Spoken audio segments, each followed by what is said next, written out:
안녕하세요. 자, 지금부터 이제 우리 2020년도 7월 11일 얼마 전에 봤던 이제 국가직 9급 세법 문제에 대해서 이제 해설과 총평을 시작해 보도록 하겠습니다. 자, 일단 총평 먼저 보시면요. 뭐 주절주절 써놨는데 어쨌든 뭐 전체적인 내용 중에서 조금 특징적인 것이 일단 어려웠어요. 굉장히 어려웠고, 뭐 제가 지금 공무원 강의를 한 16년 정도 하고 있는데 제가 강의했던 그 16년간 문제 중에서 아마 제 개인적인 의견으로서는 799 포함해가지고 가장 난이도가 높았던 이제 그런 문제가 아니었나 생각되고요. 자, 그리고 뭐 출제 문항 구성은 통상적으로 국세기원법이 법인세법보다는 같거나 많이 나왔어요, 그동안. 뭐 여전히 7급 같은 경우는 국세기원법이 6문제 나오기 때문에 제일 많은데, 이번 9급 시험 같은 경우는 국세기원법 4문제, 그리고 국세징수법은 뭐 항상 2문제죠 뭐. 그리고 법인세법이 6문제가 나와가지고 여러분들이 제일 어려워하는 부분에서 어쨌건 문제가 많이 쏟아지다 보니까 그 부분도 조금 어렵게 만드는 요소 중에 하나가 됐던 것 같습니다. 자, 그리고 소득세법 3문제, 그리고 부가가치세법이 조금 많이 나왔어요. 5문제. 그리고 원래 9급 같은 경우는 상속세 및 증여세법이 한 문제는 꼭 나왔습니다. 그런데 7급 같은 경우는 상속세 및 증여세법이 지금 2년 동안 안 나오고 있거든요. 근데 요번에 국가직 9급에서도 상속세 및 증여세법이 출제가 되지 않았어요. 제 개인적인 의견으로서는 상속세 및 증여세법은 세무직 공무원이라 그러면 무조건 알고 있어야 됩니다. 이거는 뭐 내고 안 내고의 문제가 아니라 상속세 증여세를 담당하고 말고를 떠나가지고 우리 법인세 소득세 배워봐서 알겠지만은 법인소득 개인소득의 여러 가지 구조를 통해 가지고 특수관계인에게 이익을 분여하고 이전하려는 그러한 시도들이 굉장히 많이 일어나요. 이런 부분들을 법인세법, 소득세법 담당자들도 당연히 상속세법, 증여세법 베이스가 있어야 이에 대한 특수관계인 간 부의 이전을 통제하고 업무를 제어할 수 있는 것이기 때문에 세무공무원한테 상속세 및 증여세법 시험 문제가 나오지 않는다는 것은 이건 상당히 곤란한 부분 중에 하나예요. 그래서 반드시 한 문제씩 나와야 되는데 올해는 어쨌건 출제가 되지 않았어요. 자, 그래서 그러한 문제 구성에 있어서의 약간 다른 시험과의 차이를 조금 보이고 있고요. 자, 굳이 뭐 제 객관적 주관적 기준으로서 시험 문제가 나올 때마다 상중하에 대한 문제 구분을 조금 하는데, 통상적으로 상 문제가 2문제 또는 많아야 3문제예요.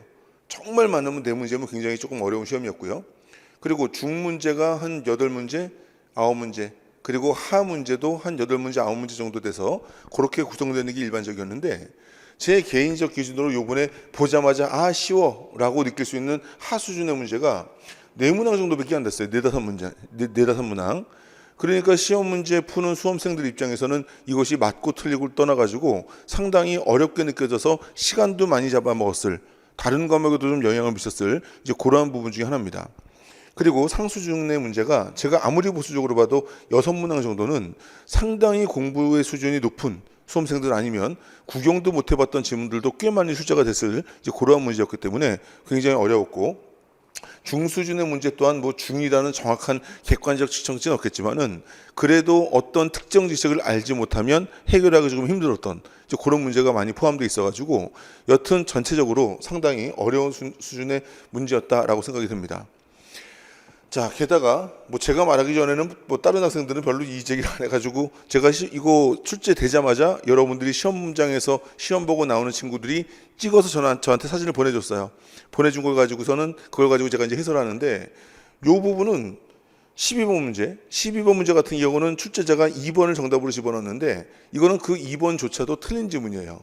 정답 없음이기 때문에 올답 처리가 돼야 될 출제 오류도 한 문제 섞여 있어가지고 이건 뭐 제가 이의 신청을 했는데 이의 신청은 또 뭐 시험에 응시한 학생들만 할 수 있더라고요.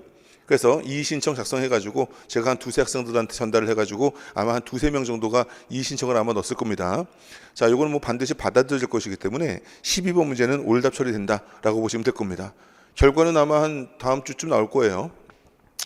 자, 그래서 어쨌든 여러분들한테 그 출제 오류 문제까지 포함되고 지문도 상당히 길어진 데다가 난도도 상당히 높아진 그런 문제여가지고 여러분들이 상당히 힘들었을 텐데, 어쨌든 그렇게 힘들었던 만큼 충실하게 공부한 학생들이 그래도 일정 수준의 점수를 얻으면 어쨌든 다른 과목에 비해서 조정 점수 면에서는 상당히 유리해질 테니까 어쨌건 뭐 어려운 것이 반드시 힘들고 나한테 불이익이 된다라는 생각만 하지 말고요. 어쨌든 최선을 다해서 공부한 학생들한테는 나름대로의 어떤 득이 될 수 있을 것이고, 그리고 또 이 시험은 어차피 끝난 시험이기 때문에 이 시험 이후에 여러분들이 또 계속해서 앞으로 공부해 나가야 될 그런 부분들을 또 감정 개입하지 말고 계속해서 잘 이어나가실 바랄게요. 자, 문제 1번부터 한번 풀어보도록 하면요. 항상 우리가 시험을 보고 나면 내가 붙은 시험이든 떨어진 시험이든 간에 시험을 보고 나면 시험 본 이후에 내가 본 시험에 대한 100문제, 구급 시험 문제 100문제죠. 그 100문제에 대한 검토를 반드시 해보셔야 그 시험에 붙으면 땡큐고 그 시험에 붙지 못했다 할지라도 다음 시험의 가능성이 상당히 높아지게 되는 겁니다. 매번 시험 보고 나가지고 제가 제일 학생들한테 물어봤을 때 실망스러운 대답이 뭐냐면, 너 이번에 몇 점 맞았어? 조정 고려하지 않고 평균 몇 점이야? 라고 물어봤는데, 에휴, 채점 안 해봤어요. 이 대답이 저를 굉장히 가슴을 무너지게 만드는 실망스러운 대답이에요. 내가 열심히 했던, 잘못했던, 적어도 이 테스트를 위해서 내가 1년간 공부를 했는데 이 테스트를 보고 나면 이 테스트가 결과가 어떻게 되는지를 본인 스스로가 정성을 가지고 관심을 가지고 체크를 해야지, 이 체크조차 하지 않은 친구들은 사실상 시험을 보기 전부터 합격의 가능성을 둘 수 없는 친구들이다라고 저는 생각을 해요. 설사 내가 어이없이 짧은 시간 공부해서 많이 부족했다 할지라도 시험을 보고 나서 그 100문제를 잘곡잘곡 씹어가지고 내가 계속해서 틀리고 맞는 것을 공부하다 보면 첫 번째, 몰랐던 걸 알게 되겠죠. 두 번째, 틀리지 않을 수 있었는데 틀린 문제들이 상당히 많겠죠. 세 번째, 그러면 앞으로 시험은 이렇게 알아도 틀릴 수 있는 문제가 될 수 있기 때문에 공부를 조금 더 견고하게 하거나 내가 이런 문제까지 맞추기 위해서는 어떻게 공부해야 되겠구나라는 가이드라인을 쓰겠죠. 그런 마음가짐과 점검을 한 이후에 새로이 공부 시작한 친구들과 매년 부족한 시험을 봐가지고 시험 검토도 안 하고 매년 똑같은 실수를 반복하는 친구들과는 당연히 합격의 시기가 달라지게 됩니다. 그렇기 때문에 항상 내가 완전한 준비를 한 시험이든 부족했던 시험이든 떨어진 시험이든 붙은 시험이든 시험을 본 당일날 이후에 일주일 이내에 내가 실패했던 성공했던 그 시험에 대한 회고를 한번 해보는 거, 그 시험에 대한 분석을 한번 해보는 거, 100문제에 대해서 꼼꼼히 시험장에서 내가 이 문제를 대했을 때 나의 기분과 와서 정답 맞춰보니까 뭐가 답이었는지에 대한 괴리감, 이런 것들을 정확히 느껴가며 공부해야 여러분들은 충분히 수험생으로서 성장할 수 있는 겁니다. 경험 삼아 보는 거예요 라고 하면 그 경험이 도움이 돼야 경험이죠. 그 경험이 도움이 되기 위해서는 여러분들이 뭘 맞췄는지, 뭘 틀렸는지, 뭘 맞출 수 있었는지, 뭘 맞출 수 없었는지를 잘 진단해서 그 진단의 결과를 여러분들의 다음 도전에 충분하게 유리하게 반응될 수 있는 요소로 만드는 것이 여러분들의 시험이라는 것에 대한 경험의 의미예요. 알겠죠?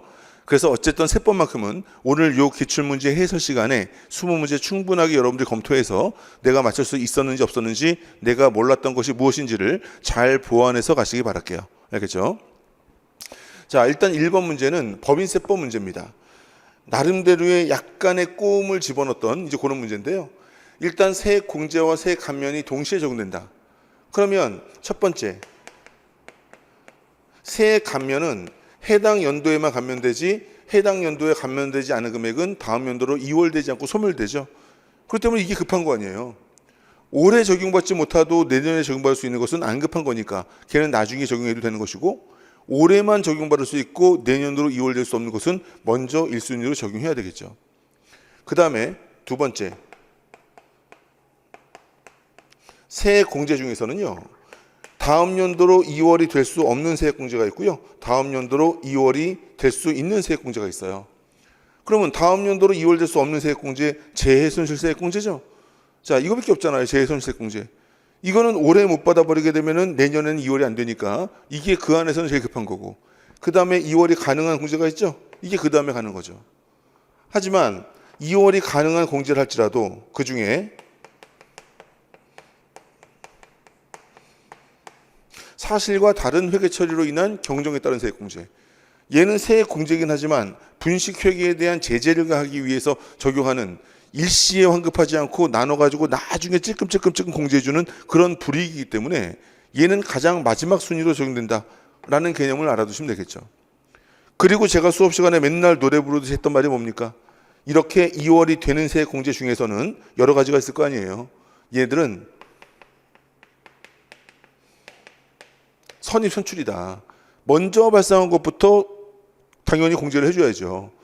재작년에 발생한 게 있고 올해 발생한 게 작년에 2월 된 게 있고 올해 발생한 게 있는데 만약에 올해 발생한 것부터 만약에 친다 그러면 계속 작년에 발생한 거 작년 이후에 발생한 것들은 계속 남아가지고 결과적으로 2월 기간 끝나고 나서 못 받는 그런 일이 발생해 버릴 거 아닙니까? 2월 세액공제 같은 경우 전부 다 5년 2월인데 그렇기 때문에 당연히 먼저 발생한 것부터 쳐줘야지 2월 기간 5년이 계속해가지고 가장 최근 것을 가지고 있음으로써 걔네들이 2월이 오래되는 그런 효과가 있기 때문에 그래서 제가 선입선출이라고 노래를 불렀잖아요. 따라서 이 문제를 보시면 첫 번째 세액 감면, 두 번째 2월 공제가 인정되지 아니하는 세액 공제, 세 번째 해당 과세 기간 중에 발생한 거 이전 과세 기간에 2월 된 거라고 나와 있는데 이거는 뭐 2월이 되는 건지 아닌지 표시가 여기 안 돼 있으니까 출제자가 그랬나 봐. 밑에다가 단서를 달았네요. 니은디귿은 2월 공제가 인정되는 세액 공제래요. 그럼 뭐 먼저 발생한 것부터 이전 과세 기간에서 2월 된 이거부터 한 다음에 그 다음에 해당 과세 기간에 발생한 거 당연한 거죠, 그렇죠? 이렇게 풀어내는 이제 그런 문제가 되었습니다. 자, 그래서 뭐 아주 쉬운 하수준의 문제라기보다도 요 두 가지를 잘못 판단하면 틀릴 수 있는 개연성이 있는 이제 그런 문제로서 명확하게 기억을 해두시면 되겠죠. 그래서 아예 원문 규정을 제가 실어놨는데 원문 규정에 언급하고 있죠. 2월 공제가 인정되지 않는 세액공제는 이 경우 해당 사업연도 중에 발생한 세액공제액과 2월 된 미공제액이 함께 있다면 2월 된 것부터 공제한다. 그런 선입선출이죠. 그렇죠? 자, 그렇게 풀어내시면 되는 문제였고요. 자, 2번 문제. 자, 법인세 법령상 각 사업연도 소득금액을 구하기 위하여 세무조정을 해야 하는 것은 자, 1번 세무조정을 해야 한다는 얘기는 장부상 처리한 내용이 세법의 규정과 다른 경우들을 찾으라는 얘기예요. 그렇죠? 그런데 첫 번째는 영업자가 조직한 단체로서 법인이나 주무관청에 등록된 조합 또는 협회에 지급한 일반 회비래요. 얘들은 협회비, 회비 등으로서 기업에게도 손금으로 비용으로 계상을 하게 되는 것이고 세법도 손금으로 인정이 되죠. 그래서 세법도 손금으로 인정한 것을 손익계산서의 비용으로 계상했으니 별도의 세무조정이 필요 없겠죠. 그렇죠? 자, 두 번째, 전기요금의 납부 지연으로 인한 연체가산금을 납부하고 손익계산서에 비용 계상했대요. 자, 우리 여러 가지 잘못해서 내는 금액 중에서 과태료라든지 뭐 체납처분비라든지 벌금이라든지 이런 것들은 위반에 대한 제재 목적으로 부과하는 것이기 때문에 이러한 제재 목적의 부과 금액에 대해서 손금으로 인정하게 되면 그러한 징벌의 효과가 감소되기 때문에 손금 인정을 안 해주고 있는 거예요. 하지만 우리가 잘못해서 내는 거긴 한데 만약에 지연,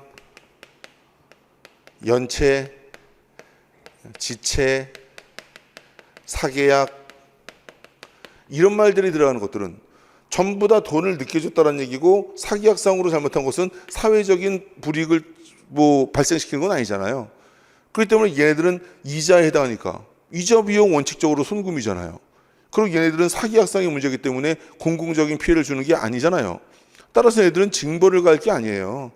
그렇기 때문에 이런 말 들어가는 잘못해서 내는 금액은 손금 인정이 된다라고 얘기했죠. 손금 인정이 되는 것을 손익계산서에 비용 계상했으니까 당연히 잘한 거죠. 조정 없이 지나가고요. 자, 그 다음에 부동산 임차보증금에 대한 부가가치세 매입세액. 자, 얘네들은요, 제가 수업 시간에 어떻게 강조했냐면 간주임대료에 대한 부가가치세. 간주임대료에 대한 부가가치세는 이런 말 했어요.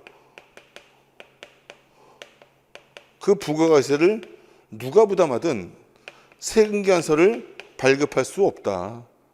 세금계산서를 발급할 수 없기 때문에 누가 부담하든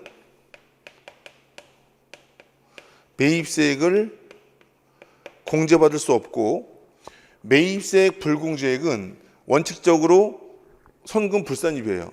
하지만 의무 불이행 등 업무 무관 관련된 것만 의무 불이행 등 업무 무관 관련된 것은 손금 불산입이고 기타 정책적 목적의 매입세액 불공제는 할 수 없이 납세 잘못 없는 거니까 손금 인정해 주는 거예요. 그런데 이 간주임대료에 대한 부가가치세를 매입세액 공제 안 해주는 것은 의무 불이행이 아니라 정책적 목적이기 때문에 얘들은 누가 부담하든 그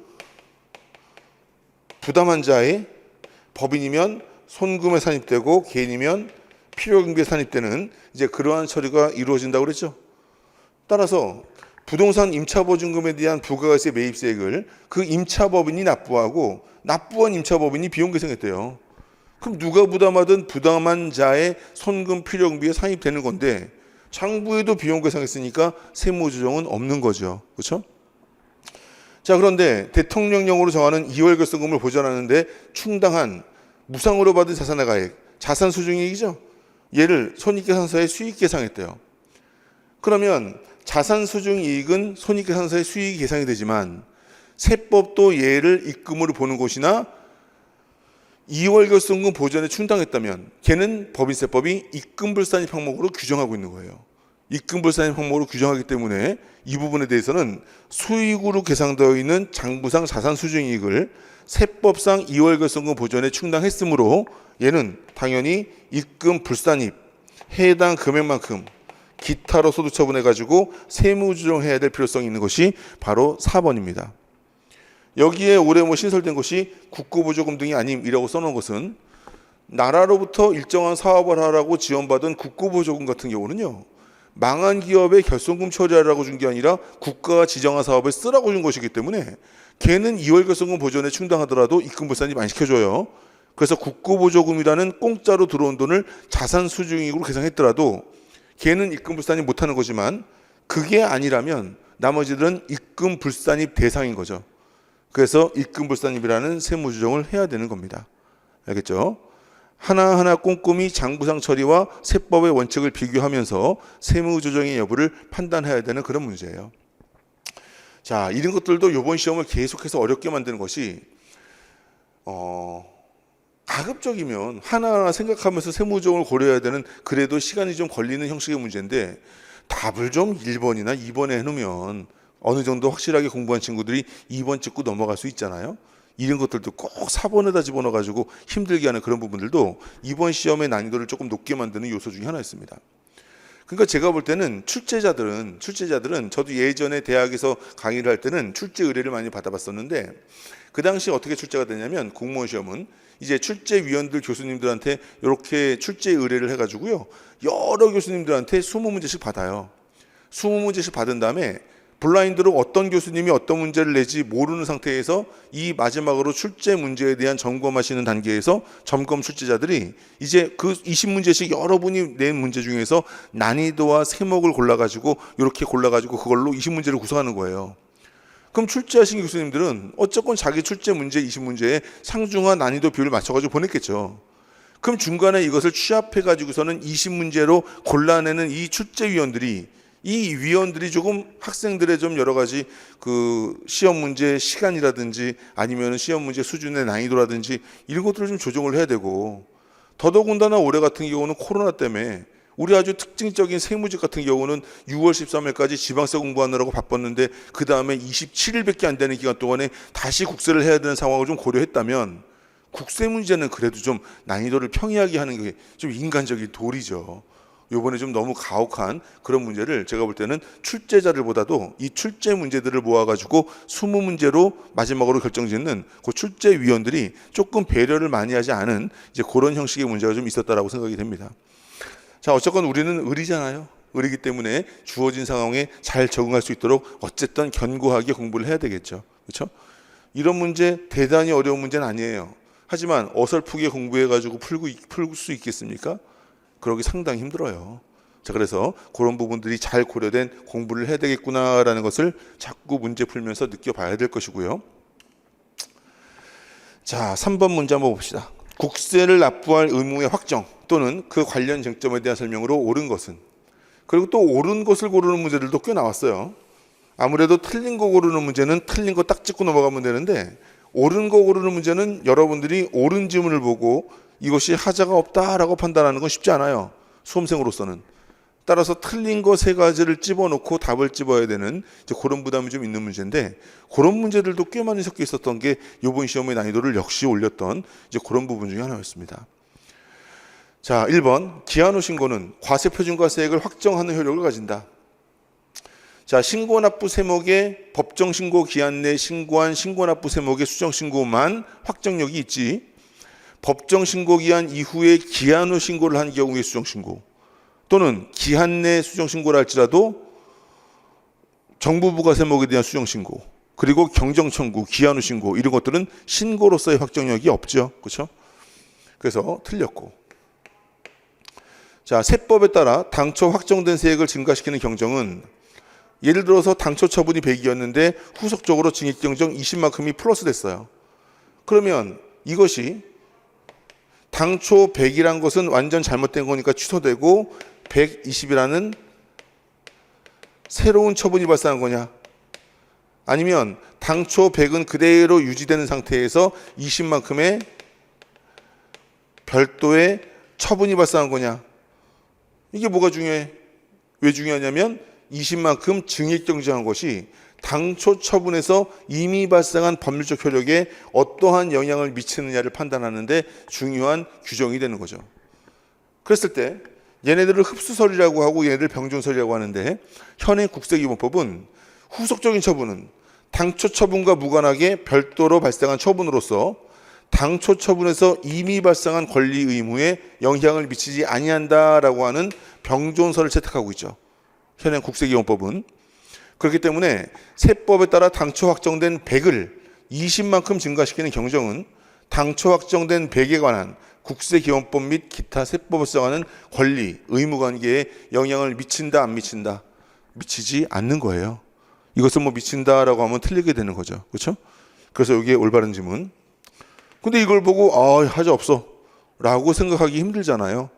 그러니 일단 맞는 걸로 보고 세모표 하나 쳐놓은 다음에 그 다음에 틀린 거를 찾아봐야 되겠죠. 자, 과세표준 신고서를 법정 신고 기간까지 제출했대요. 그리고 수정 신고를 했다면 해당 수정 신고에는 당초의 신고에 따라 확정된 과세표준과세액을 증액하여 확정한 효력이 인정되는 거죠. 인정되는 거예요. 그런데 과세표준 신고서를 법정 신고 기간까지 제출하지 않은 자가 기한 후 신고를 하고 해당 기한 후 신고에도 과소가 포함되어 있어서 수정 신고를 했다면 그 수정 신고는 신고납부 세목이든 말든 확정력이 없는 거고요. 그렇죠? 그래서 어떤 변화를 주든지 간에 맞고 틀리고를 잘 구분해야 되는 이제 그런 문제가 되겠습니다. 자, 상속세는 상속이 개시되는 때, 증여세는 증여에 의하여 재산을 취득하는 때에 각각 납세 의무가 성립하는데, 상속세 및 증여세법에 따라서 납부 의무가 있는 자가 신고하면 상속세, 증여세는 신고함으로써 확정이 됩니까? 이건 쉬운 문제죠. 얘는 정부부가 세목이기 때문에 상속세, 증여세 신고는 협력 의무로서의 신고일 뿐이고, 그 법정 신고 기한으로부터 상속세는 9개월, 증여세는 6개월 이내에 정부가 결정하는 때 확정되죠. 상속세, 증여세는 납세자의 신고 의무는 있으나 해당 신고로서의 확정력은 없는 겁니다. 알겠죠? 자, 다 배웠던 내용들 하나하나 모르면 안 되는 부분들이고요. 자, 그 다음에 4번. 법인세법상 손금에 대한 설명으로 옳지 않은 것은? 글쎄, 뭐 제 생각에는 왜 이런 부분을 포인트로 삼았을까라는 의문은 좀 들어요. 도대체 공무원 수험생들한테 이런 지문들에 대한 맞고 틀리고가 뭐가 중요한가라는 의문을 드는데, 어쨌건 뭐 잘못된 문제라든지 뭐 필요 없는 문제는 아닌데, 어쨌건 뭐 제가 출제자라 그러면 이런 걸 아나 모르나 물어볼 것 같지는 않아요. 자, 이 규정은요, 이 규정은 1번 규정은 이제 옳은 건데, 1번 규정은 일단 1번 규정이 틀린 건데, 원문 규정을 보면 이 규정이에요. 결산을 확정할 때 잉여금 처분을 손비로 계산한 금액은 이를 손금불산 항목으로 본다라는 규정이 있어요. 법인세법에. 아주 옛날부터 있었어요. 아주 옛날부터 있었고, 이 학자라든지 저희 세무사회에서 상당히 이 규정은 뭐하러 뒀냐라는 지적을 상당히 오랫동안 많이 했던 지문이었어요. 왜 그러냐면, 자, 잉여금의 처분이라는 게 뭡니까? 잉여금의 처분이라는 거. 가장 대표적인 것이 뭐냐면 잉여금 처분에 의한 상여 같은 거. 잉여금 처분에 의한 상여. 자, 예를 들어 가지고 재무상태표에 이제 이익 잉여금이 있어요. 돈 많이 벌어 가지고서는 이렇게 남은 금액들이 있단 말이야. 자, 이 남은 금액을 가지고요, 주주에게 배당을 칠 수도 있고요, 종업원들 열심히 일했다 그러면 종업원들에게 잉여금 빼서 상여로 지급할 수도 있어요. 근데 만약에 종업원들에게 지급하는 급여 또는 상여가 해당 당해 회계 기간 동안 또는 해당 사업연도에 비용으로 처리될 만한 그러한 지급액이라면 걔들은 현금으로 지급하고 당연히 비용 손금 처리하는 거죠. 하지만 이러한 손금 비용 다 처리되고 나서 결산 마치고 세무조정까지 마친 다음에 그리고 나서 세금까지 내고 남은 세후 잉여금을 종업원들 수고했다 그래서 이 중에서 100만큼 뜯어다가 종업원들에게 이익 처분에 의한 상여를 줬어요. 그럼 회계 처리가 어떻게 되는 겁니까? 현금 100 나가고 그리고 어디서 꺼내준 거예요? 비용으로 나간 돈이 아니라 얘는 이익 잉여금이라는 자본 통해서 빼준 돈이에요. 그래서 이 대변에 있는 이익 잉여금의 감소 이렇게 처리를 했었어야 되는 거죠. 근데 만약에 기업이 착각을 해가지고요, 종업원들에게 이렇게 이익 처분에 의한 상여를 지급하고 나서 이에 대한 회계 처리를 장부상 이익 잉여금을 안 하고요, 급여라는 비용으로 이렇게 계상을 한 거예요. 그럼 손익계산서에 얘가 비용 계상이 됐을 거 아니에요? 장부에다가. 그럼 세법 입장에서는 얘는 현금 100 주고 얘는 이익잉여금이라는 자본에서 빠져야 될 금액인데 비용 처리했으니까 세법은 비용이 아닌데 비용 처리해서 과세소득이 간접법으로 줄게 생겼으니 어떻게 해야 됩니까? 얘는 손금 불산입하고 해당 금액만큼 자본에 대한 차이죠? 기타로 이렇게 소득 처분해야 되는 겁니다. 자, 그런데 세법상 규정이 뭐하러 원칙적으로는 당연히 송금이 아닌 것을 회사가 잘못 처리한 걸 전제해가지고 굳이 저렇게 규정으로 만들어놨냐는 거예요. 그렇기 때문에 이런 규정은 뭐 불필요하다라고 계속 주장해 왔던 거죠. 근데 이런 규정을 그냥 두고 있는 거예요. 회사가 잉여금 처분해놓고 자본의 감소인데 왜 비용 처리해? 만약에 그렇게 했으면 얘는 송금 불산입 항목으로 본다. 굳이 저런 규정을 뒀는데 출제자는 굳이 저 규정을 손금으로 산입할 수 있다라고 말을 해가지고 틀리게 만든 규정입니다. 좀 이해가 되세요, 느낌이? 이런 문제를 또 뭐가 중요하다고, 뭐가 핵심이라고, 뭐를 냈을까? 어쨌건 틀린 지문이에요. 알겠죠? 자, 그리고 2번 지문, 4번 지문 같은 규정이죠? 뭐예요? 우리 법인이 주식을 보유하고 있는데 우리 법인이 보유하고 있는 주식의 발행법인이 부도, 파산, 부실징후기업 판정, 회생계획인가 결정이 나버리면 얘를 망한 회사죠? 망해가는 거예요. 완전히 망한 건 아니지만. 그러면 우리가 보유하고 있는 주식 가격이 어떻게 됩니까? 똥값이 되겠죠? 그럼 그런 똥값이 된 주식의 평가 손실을 결산에 계상한 경우에 한하여 전부 다? 아니고 1,000원을 공지한 금액을 결산에 비용 계상하면, 평가 손실 계상하면 결산조정상으로서 손금으로 인정이 되죠. 그렇죠? 이게 그 두 가지 사항이에요. 부도, 부실징후기업 판정. 그렇죠? 얘들은 손금으로 산입할 수 있죠. 물론 요건은 감액의 사유가 발생한 해당 사업연도에 결산상 비용으로 계상해야만 1,000원 빼고 계상해야만 송금으로 인정받는 결산조정 사항이긴 하지만 어쨌건 뭐 송금으로 산입할 수 있는 거니까 맞는 지문. 유사한 규정으로서 세법이 결산조정상으로서 인정하는 평가 손실 중 하나죠. 파손, 부패 등으로 재고재산이 정상가격으로 판매할 수 없다면 얘를 마찬가지로 결산에 반영한 경우에 하나여 손금 인정하고, 이 경우에는 재고재산의 적합법 신고도 없이도 가능한 이제 그러한 세법상 평가 손실을 손금으로 인정하는 예외들 중 하나입니다. 이것과 또 하나 있죠. 제가 교재에 정리해 놓은 거. 뭐 고정자산 감액 손실. 그렇죠? 천재, 지변, 화재, 수용, 폐강 등으로 인한 고정자산 감액 손실. 그 모든 것들이 전부 다 감액이 발생한 사업연도에 한정하여 결산에 반영하면 손금으로 인정이 되는 결산 조정상으로서의 평가 손실들이 됩니다. 알겠죠? 자, 정답은 어쨌든 1번이고 뭐 어떤 의미의 문제인지 잘 모르겠어요. 자, 그 다음에 5번 문제. 야, 5번 문제도 뭐 계산기가 필요한 계산 문제는 아니지만 우리 말 문제를 위주로 하는 공무원 시험에 뭐 이런 계산을 과연 뭐 물어봐야 되는가 그런 생각도 좀 들어요. 자, 간접 외국 납부세액 공제, 간접 외국 납부세액 공제. 자, 간접 외국 납부세액 공제인데 예를 들어 가지고 한국에 갑이라는 법인이 있어요. 그리고 미국에 갑이라는 법인이 이래 출자를 한 거야, 출자를 해서 이제 A라는 법인을 설립했어요. 그러면 법인의 인격으로 본다 그러면 갑법인과 A법인은 그냥 별개의 법인이에요. 별개의 법인이지만 어쨌건 A 법인이 이제 미국에서 소득이 1억 발생해 가지고요. 이 소득에 대해서 미국 법인세 예를 들어서 2천만 원만큼 세금 냈어요. 그럼 얼마 남아요? 그러면은 세후에 8천만 원만큼의 세후 잉여금이 남는 거죠. 그 세후 잉여금에 대해서 이 갑법인에게 이렇게 배당을 했다고 쳐요. 배당을 했다면 이 배당은 미국에서 법인세 띄고 온 배당이잖아요. 미국에서 법인세 띄고 온 배당. 이 배당 8천만 원만큼 배당을 쳤어요.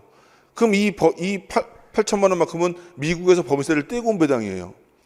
근데 문제는 이 갑법인이 내국법인이라면 얘가 그리고 국내 소득이 예를 들어서 한 1억 정도 있고 여기다가 요 배당까지 받아가지고 0.8억 원의 배당 소득이 있다면 얘는 1억 8천만큼이 이 갑법인의 소득이 되는데 예를 들어서 이 세상의 모든 세율이 20%다라고 가정해버리면 내국법인은 우리나라 법인세법에 따라서 국내 소득이든 국외 소득이든 전부 다 과세가 되게 돼 있어요. 그러면 얘는 여기에 대해서 20%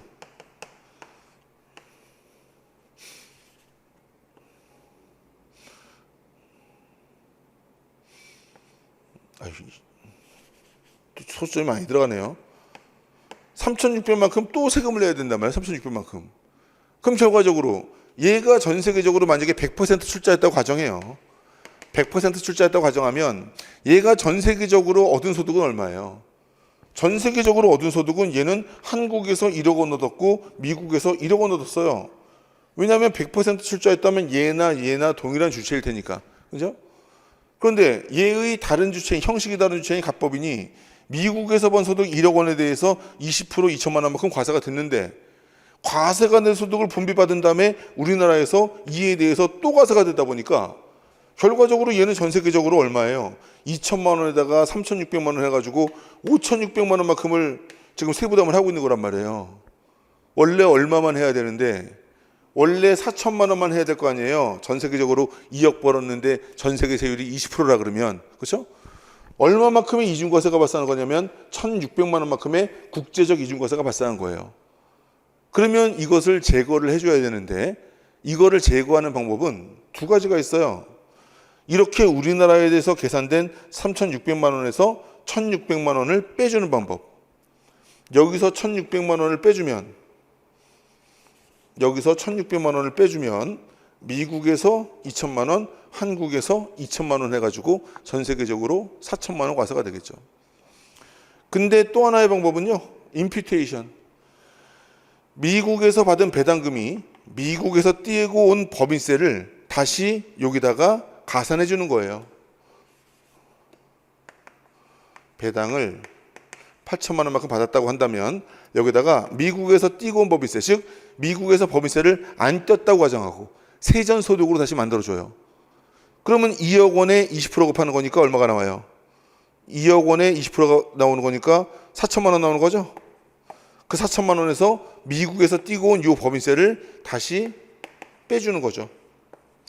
그래서 2천만 원만 과세를 내요. 이걸 임퓨테이션 제도라고 그러죠. 과세표준 이전에서 가산해 준 다음에 과세표준 세액 계산 이후에서 그 금액을 그대로 차감해 주는 거. 배당세액 공제와 똑같은 개념 아닙니까? 그렇게 하면 미국에서 2천만 원, 한국에서 2천만 원이 되는 거죠. 이해되시죠? 지금 이것은 100% 출자를 가정한 거예요. 알겠죠? 근데 만약에 얘가 50%를 출자했대? 50%를 출자했다면 배당금을 다 받지 못하고 얼마 받았겠어요? 4천만 원 받았겠죠? 그러면 8천만 원에 대한 법인세가 2천만 원이면 4천만 원에 대한 법인세는 얼마겠어요? 여기에다가 가산할 금액은 1,000만 원이겠죠. 1,000만 원. 그렇죠? 그게 저 답인 거예요. 그게 저 답인 거. 결과적으로 산식으로 보자 그러면 우리가 받은 배당금이 다른 나라에서 얼마의 법인세를 띄고 온 배당금인가를 알고자 하는 건데 그거는 외국에서 납부한 법인세가 2천만 원이었다면 외국에서 납부한 법인세가 2천만 원이었다면 2천만 원 중에서 외국에서 발생한 전체 소득 중에 우리가 배당받은 소득의 비율을 따지면 될 거 아니에요. 2천만 원에 대해서. 그러면 1억 원의 소득이 있었지만은 이 중에서 이 법인세 2천만 원 냈으니까 배당 가능 이익은 8천만 원이었는데 그 중에 우리가 4천만 원만큼 배당받았다면 배당 가능 이익의 절반을 받은 것이므로 미국에서 부담한 법인세에도 절반을 우리가 받은 배당금에 속해 있는 법인세로 판단하면 되는 거죠. 그러니 결과적으로 외국 자회사의 소득금액과 법인세액은 1억 원과 2천만 원이었다면 1억 원에서 2천만 원 뺀 배당 가능 이익 8천만 원 중에서 우리가 그 절반인 4천만 원을 받아왔으니까 그 미국 법인세 2천만 원 중에서 우리가 받은 배당에 해당하는 법인세는 절반인 1천만 원이겠지 뭐. 그래서 정답은 2번이 되는 겁니다. 알겠죠? 그래서 굳이 이것을 산식으로 만들면 이러한 산식이 나오게 되는 거죠. 자, 어떻게든 이해를 한번 해보세요. 그래서 뭐 어려운 수준의 문제로 판단할 수 있다. 통상 여러분들이 공부하는 부분이 아니기 때문에 그래요. 자, 그 다음에 6번 문제. 6번 문제도 어려운 문제예요. 자, 영세율 제도에 대한 설명으로 옳지 않은 것은, 자, 대한민국에서 외국으로 수출할 때 영세율이 적용되지만 꼭 한국에 있는 물건이 외국으로 이전되는 게 아니더라도 우리나라에서 빈배 떠나가지고 물고기 잡은 다음에 외국으로 가져가는 것도 당연히 국외 소비가 이루어지고 국내에 외화 획득이 되는 것이므로 원양 어업에 해당되어서 영세율 적용하는 거예요. 맞고요. 자, 그 다음에 사업자가 대통령령으로 정한 중개무역 방식으로 수출하는 경우로서 국내 사업장에서 계약과 대가 수령 등 거래가 이루어진다면 결과적으로 이것도 마찬가지로 국내 사업장에서 외화 획득하고요. 중개무역을 통해서 소비지국은 국외가 되는 거죠. 중개무역 방식의 수출로서 역시 그 국내 사업자에게 영세율이 적용되는 거죠. 그 다음에 뭐 4번 볼게요. 4번은 제가 수업 시간에 뭐라 그랬습니까? 국내에서 국외로, 국외에서 국외로, 국외에서 국내로 들어오는 것은 다 영세율인데 국내에서 국내로 외국 항행용역 제공하는 것은 제주도에서 부산으로 항행용역 제공하는 것은 오로지 국내에서만 이루어진 거래이기 때문에 걔는 영세율이 아니라 10%이므로 여기서 괜히 말장난 치면서 국외에서 국외로, 국내에서 국내로, 국외에서 국외로 이 말 중에 국내에서 국내로가 들어가는지를 주의하라 그랬죠? 근데 주의했는데 여기는 없었어요. 그래서 영세율 맞고요. 자, 3번 같은 경우는요. 상당히 지엽적인 부분 중에 하나인데 잘 보세요. 만약에 A라는 기업 국내 기업이에요. A라는 기업이 만약에 전부 다 한국이야,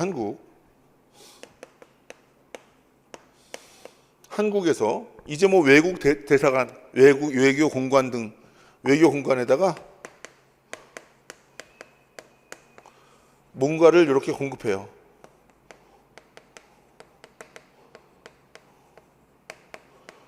그러면 이것은 분명히 국내 지역에서 공급이고 국내에서의 재화 용익의 소비가 이루어지지만 얘 같은 경우는 영세율 적용을 해주는 거예요. 왜냐하면 첫 번째는 이게 국제 관례예요. 국제적 관례. 외국에서 뭐 우리나라를 도와주거나 말거나 어쨌건 국제적인 외교 공간이 우리나라에 와서 여러 가지 소비를 할 수밖에 없는데 그 외교 공간용 소비에 대해서 과세를 해버리게 되면요. 우리나라가 외국 가서도 우리나라 외교 공간의 공적 소비에 대해서도 과세가 이루어질 거 아닙니까? 그냥 서로 간에 손님이라 생각하고 손님이 우리나라 와서 소비하는 것은 공적인 소비를 하는 것은 이것은 과세를 하지 말자 해서 국내 소비지만 영세율 적용하는 거예요. 외교 공간의 공적 소비고 국내 국제적 관례니까. 그리고 외교 공간은 그 나라와 우리나라의 국제적 관계를 위해서 우리나라 지역 내로 와서 그 나라의 외교 업무를 하는 거예요. 따라서 이 외교 공간의 공적 소비는 결과적으로는 그 나라에서의 소비와 다를 바가 없는 겁니다. 그래서 당연히 영세율을 적용하는 거죠. 근데 이 외교 공간에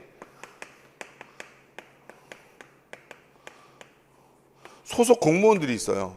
이 소속 공무원 중에는 그 나라에서 파견된 외국인들도 있겠지만은 그 외국인들과 결혼한 우리나라 한국 국적을 가진 우리나라 국민들도 있고 우리나라 사람인 직원들도 있단 말이에요. 그러면 이 기업이 이 외교 공간의 소속 공무원 등에게 이렇게 공급한 거 이것도 영세율 적용해 줘야 될까? 얘는 원문 규정에 외교 공간 등에 공급하는 것은 영세율이지만 괄호 열고 제외라고 써놨어요. 외교 공간의 소속 공무원 등에게 공급하는 것은 제외.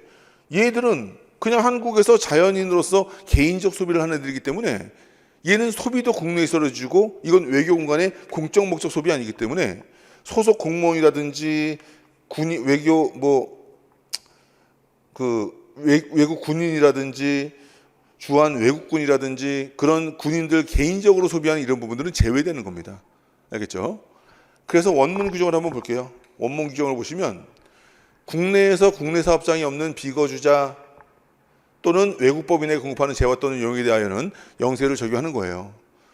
자, 우리나라에 국내 사업장도 없는 비거주자는 어차피 물건 사봤자 외국으로 가지고 갈 것이고 아예 외국에서 주문을 한 비거주자들은 외국으로 아예 물건이 갈 것이고 그런 거지만 비거주자는 비거주자인데 비거주자 의제되는 자들이죠. 국내에 주소 또는 183일 이상의 거소가 있지만 얘네들이 만약에 외교 공간의 공무원, 공무원의 가족, 군인들 이렇다 그러면 비거주자 의제되잖아요.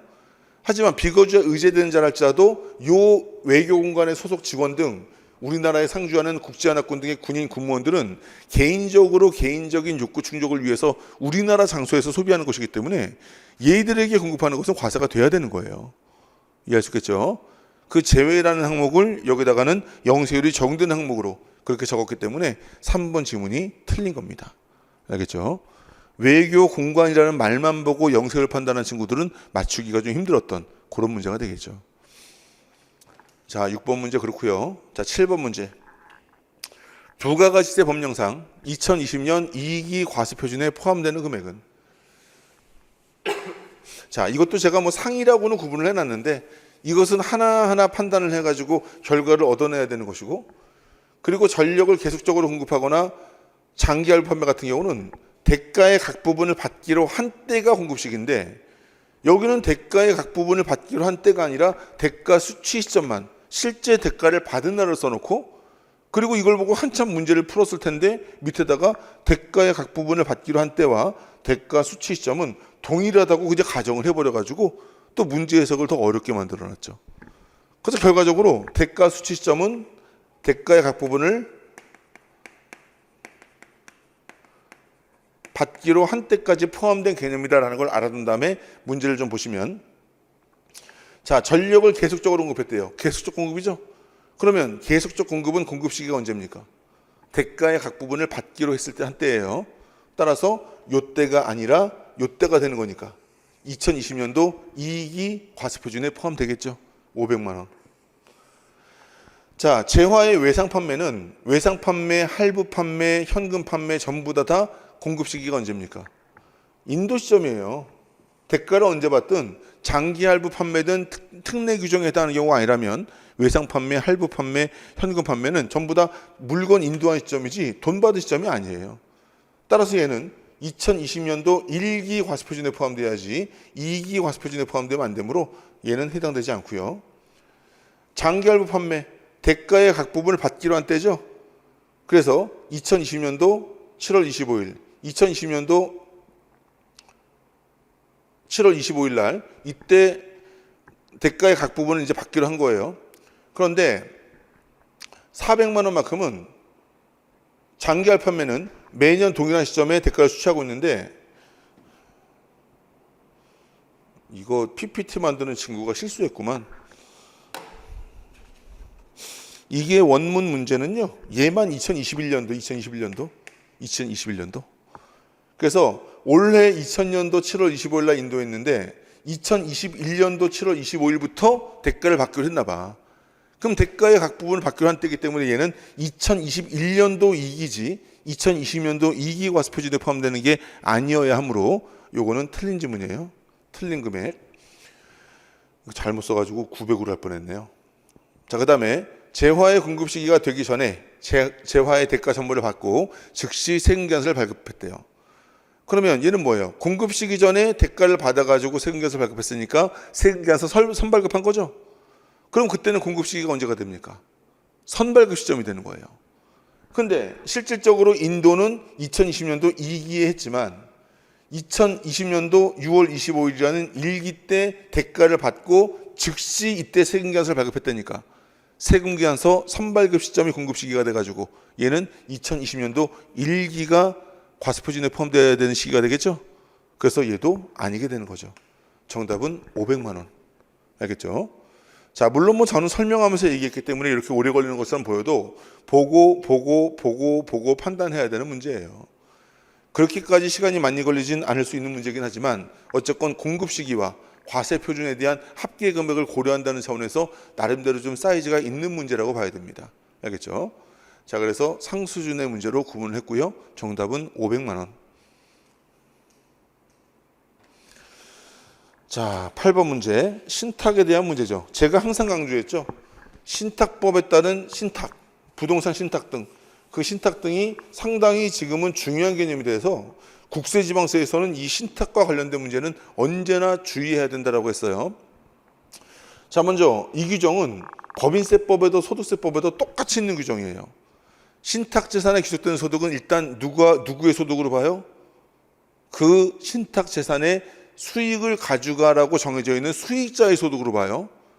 반드시 위탁자의 소득이 아니에요. 내가 재산을 신탁회사에다 맡겼어. 그랬더니 그 신탁회사가 그 재산을 가지고 소득을 발생시켰어. 그럼 그 소득의 납세의무자는 누구냐는 거예요. 내가 맡겼기 때문에 그 소득의 발생자는 내 것처럼 보일 수 있겠지만은 내가 신탁회사에다가 재산을 신탁하고 나가지고 그 신탁 재산에서 발생한 수익은 내 아들한테 보내줘 라고 할 수 있겠죠. 위탁자가 신탁재산의 수익자를 제3자로 이렇게 특정 지어가지고 지정한 것을 타익신탁이라고 그랬고요. 위탁자 스스로가 맡긴 사람이 그 수익을 그대로 가져가는 것을 자익신탁이라고 그랬죠. 따라서 이 신탁재산은 타익신탁인지 자익신탁인지를 구분해서 그 신탁재산에서 발생한 소득을 누가 가져가는지를 봐야 됩니다. 그래서 그 소득을 가져가는 자, 수익자가 납세의무자가 되는 거죠. 근데 만약에 수익자가 특정되지 않았거나 지정되지 않았다면 당연히 위탁자가 되는 거고요. 그렇죠? 근데 그 위탁자가 죽었어. 그러면 당연히 그 상속인에게 귀속되는 걸로 본다는 그건 당연한 얘기입니다. 알겠죠? 자, 그렇기 때문에 신탁회사는 내가 신탁받아가지고 가지고 있는 재산도 있고 신탁재산도 있을 것이며 신탁해서 가지고 있는 재산에서 발생한 수익에 대해서 신탁회사가 수수료 얻는 것도 있겠죠. 따라서 신탁회사는 자기가 벌어들인 소득이지만 신탁재산에서 발생한 소득은 내 과세가 아니라 위탁자 또는 수익자 과세이기 때문에 신탁받은 재산과 내 것은 어떻게 격리해야 돼요? 장부 만들 때. 구분 격리해야 되는 거죠? 당연한 얘기고요.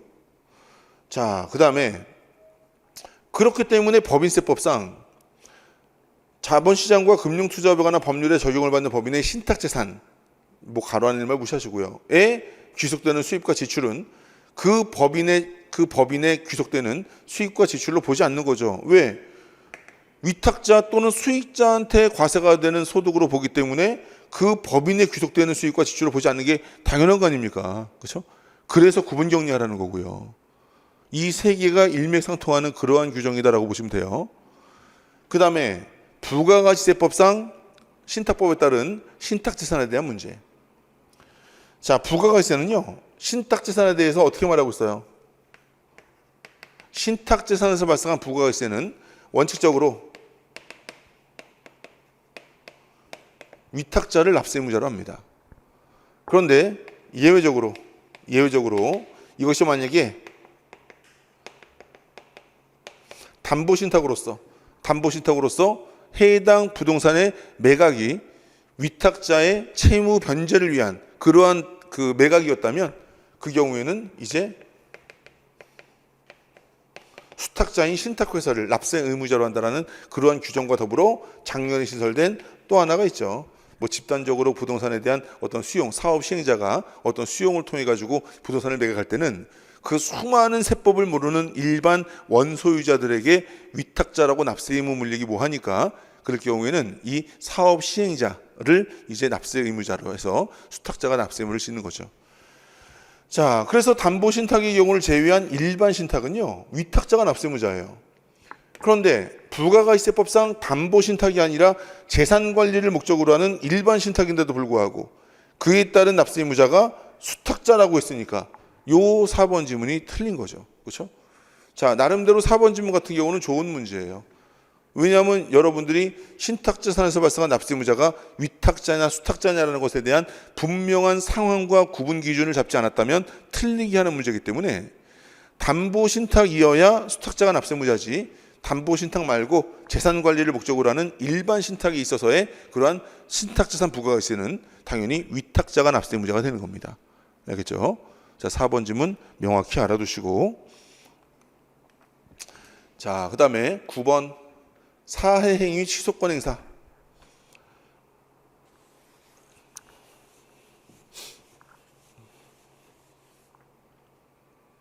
또 옳은 문제네요. 옳은 거 문제.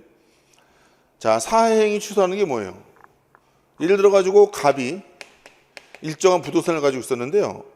갑한테 납세 고지를 해도 안 내고 독촉장을 보내도 안 내가지고 요 독촉장에 대한 납기가 지나고 나면 이제 갑의 재산을 압류하려고 그랬어요. 그런데 갑의 재산을 압류하기 전에 요 독촉장 받고 갑이 아예 돈 안 내려고, 압류 안 당하려고 자기가 가진 부동산을 요 을에게 양도 또는 증여했어요. 요 시점에 양도 또는 증여를 하니까 결과적으로 압류일 현재 해당 부동산은 갑 소유입니까? 을 소유입니까? 체납자가 아닌 을 소유가 돼버려가지고 갑의 체납을 원인으로 을한테 양도 증여한 요 재산은 압류할 수 없게 돼버린 거죠. 그럼 결과적으로 과세관청은 이렇게 갑이 을에게 양도 증여한 것이 일반적인 원인에서 양도 증여 이전한 것이 아니라 우리 과세관청의 조세채권의 확보를 위한 압류를 회피하기 위한 과세관청을 해하기 위한 행위다라고 판단이 된다면 이러한 사해행위를 법원에다가 취소 청구하는 거예요. 이러한 사해행위를 법원에다 취소 청구해서 법원이 이것은 조세 채무를 피하기 위해서 과세관청을 해하기 위한 거짓 행위다라고 판단되면 이 양도증여라는 법률 행위를 취소해서 을로 넘어간 소유권을 갑으로 원상 회복시킨 다음에 갑의 재산으로서 압류하게 되는 그러한 제도가 되겠죠. 그렇죠? 자, 근데 납세자의 재산 처분 행위가 이게 과세관청을 해하기 위한 사해행위냐 아니냐를 판단하는 시점은 사해행위 취소권 행사 당시를 기준으로 판단해야 된다. 사해행위 취소권 행사 당시가 언제예요? 이때 취소 청구하는 거죠. 이때 저것이 사해행위냐를 판단하는 거예요. 아니면 이 사해행위 당시를 기준으로 판단해야 되는 거예요. 이 시점을 기준으로 판단해야 되겠죠. 그렇죠? 당연히 사해행위 시점이지 이거 취소 청구하는 시점의 사해행위는 사해행위를 어떻게 판단합니까? 저거는 뭐 이상한 말장난이에요. 물론 뭐 저런 질문이 나온 조문상 이유는 있긴 있는데 당연히 청구 시점이 아니라 사해행위 잘못된 것의 판단은 잘못한 행위가 있는 시점이 되겠죠. 그렇죠? 그 다음에 세무공무원은 체납처분을 집행할 때 납세자가 국세 징수를 피하기 위하여 재산권을 목적으로 한 법률행위를 한 경우에는 이 양도증여를 취소할 만한 권한은 없어요. 과세관청은 이것을 법원에 취소 청구를 하는 거예요. 결과적으로 법원에 민사소송 거는 거예요. 그래서 법원에 취소 판결이 나야 법원의 판결에 의해서 취소가 되는 것이지 직권으로 부인할 수 있는 건 아니죠. 그래서 제가 교재에다가 맨날 여러분들 써놓으라고 하지 않습니까? 관할 세무서장이 취소할 수 있다. X. 그렇죠? 법원의 취소를 청구할 수 있는 권리예요. 틀렸고.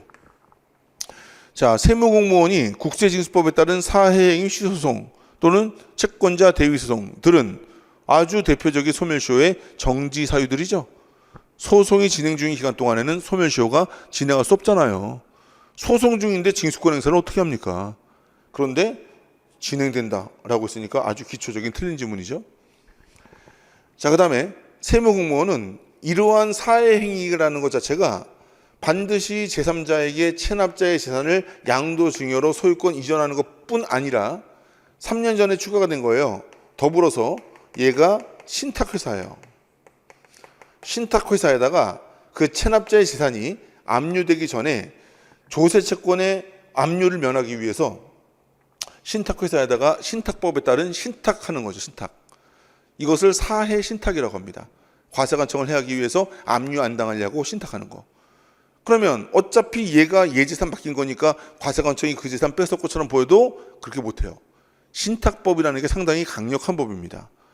그래서 분명히 위탁자의 재산이지만 신탁법에 따른 신탁 등기가 이루어지잖아요. 그럼 그때부터 그 재산은 대내외적으로 운영, 관리, 처분의 권리가 수탁자인 신탁회사로 넘어가게 되어서 그 재산을 다른 기관이 함부로 건들 수가 없게 돼요.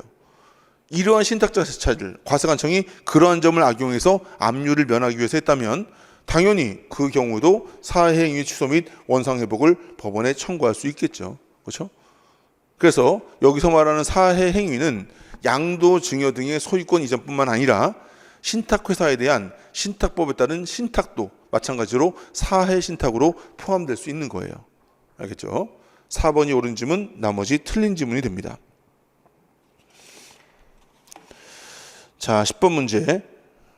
이것도 출제자가 조금 아주 희한하게 포인트를 둬가지고, 이거는 뭐 좋은 문제다 나쁜 문제다를 떠나가지고 출제자가 여러분들의 특정한 세법 지식을 뭘 물어보느냐가 분명히 보이는 나름대로 고민 많이 한 문제.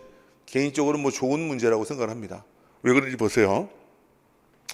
자, 지금 이 출제자는 이 납세증명서 제도라는 것과 미납국세 열람 제도를 이렇게 비교하고 있어요.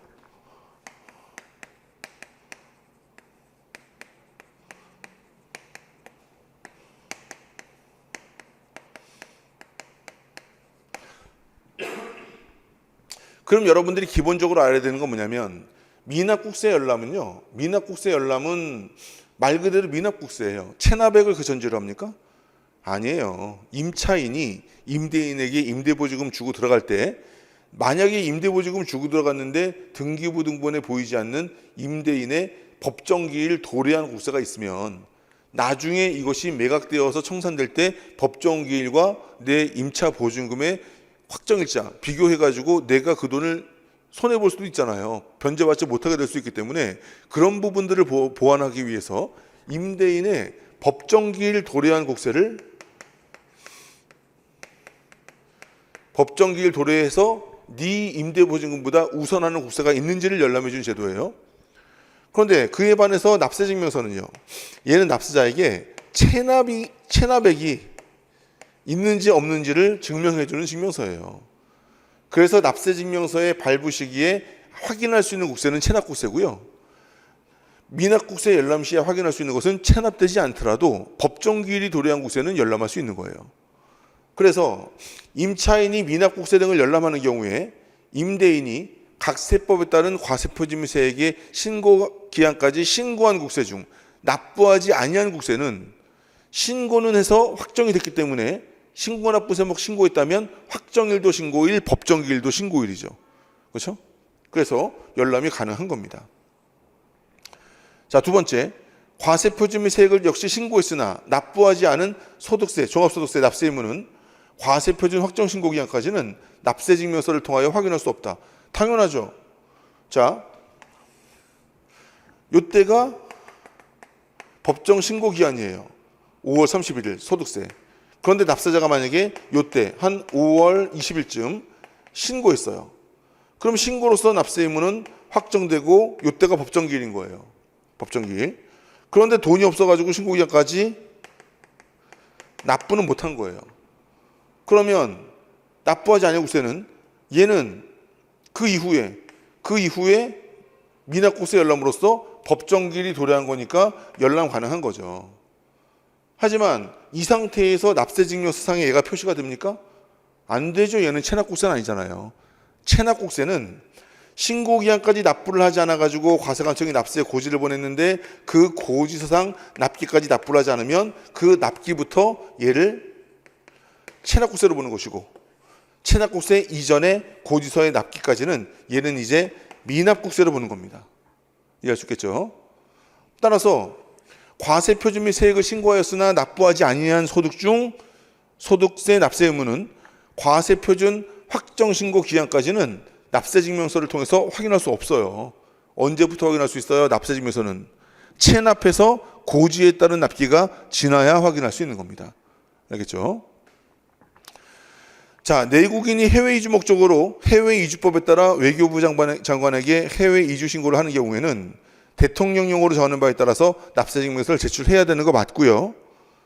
미납국세 등의 열람으로는 임대인에게 납세고지서 또는 납부통지서를 발급한 후 납기가 도래하지 아니한 국세를 열람할 수 없다. 왜 열람할 수 없어요?